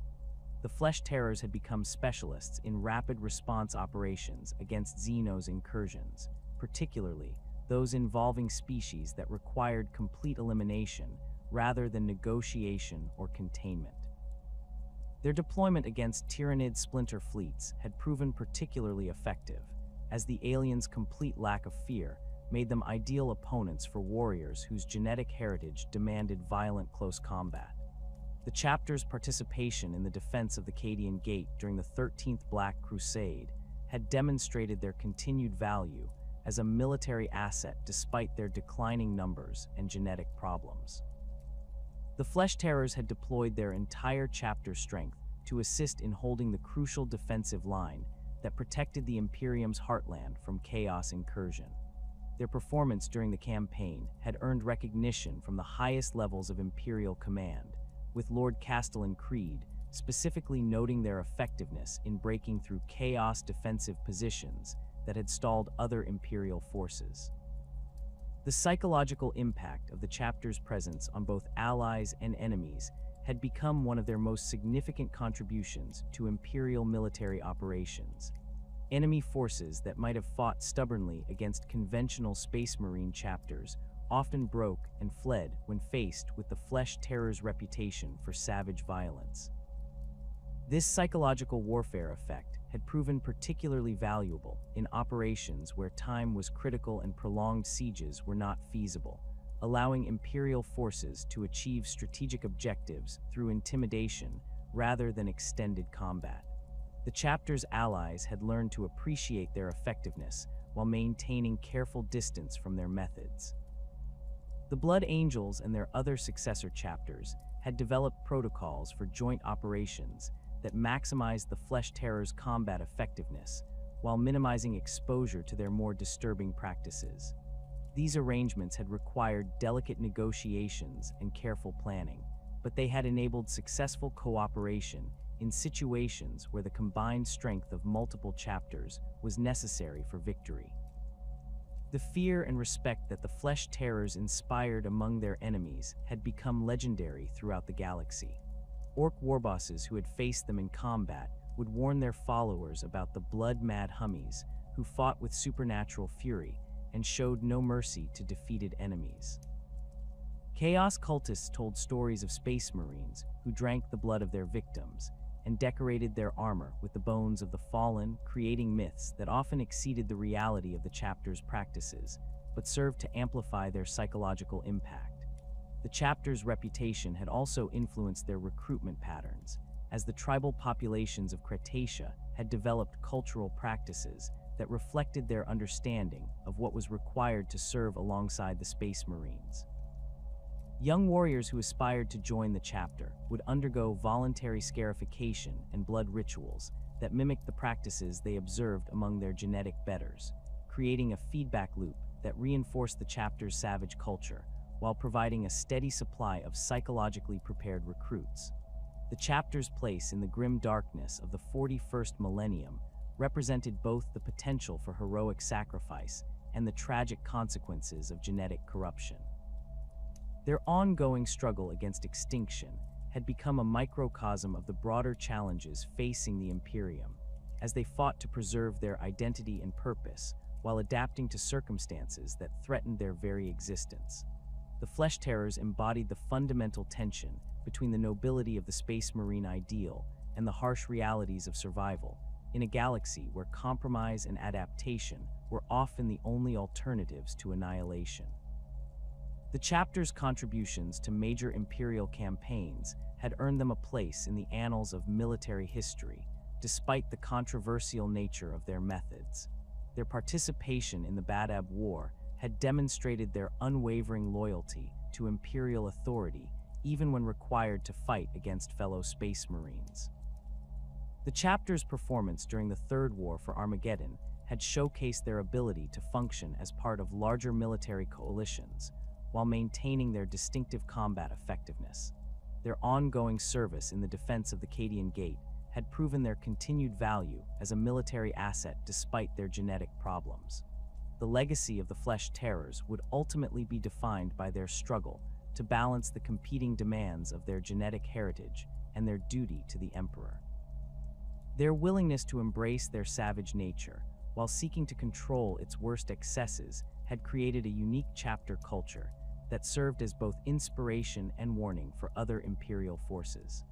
The chapter's ongoing research into their genetic problems had contributed valuable knowledge to the broader understanding of Space Marine biology and the challenges facing all of Sanguinius's sons.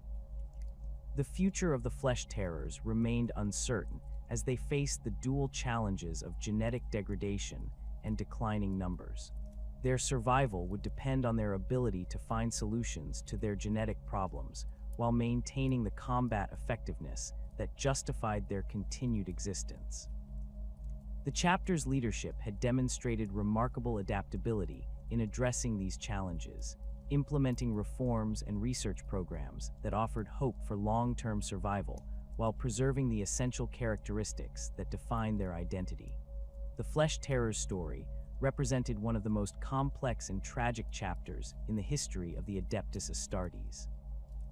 Their struggle against their genetic curse had created a warrior culture that was simultaneously noble and savage, disciplined and chaotic, loyal and dangerous.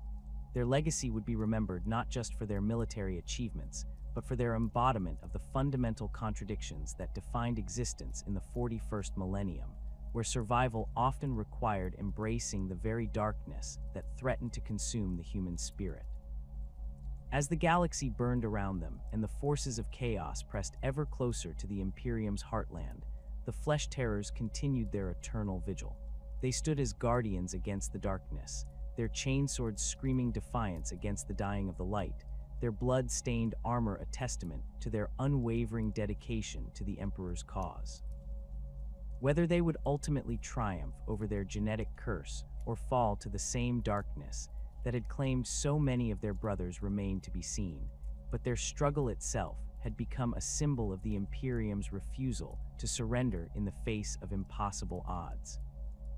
The chapter's final legacy would be written in the blood of their enemies and the sacrifice of their warriors, a crimson testament to the price of survival in a universe where only the strong endured and the weak were consumed by the eternal war that defined existence in the grim darkness of the far future.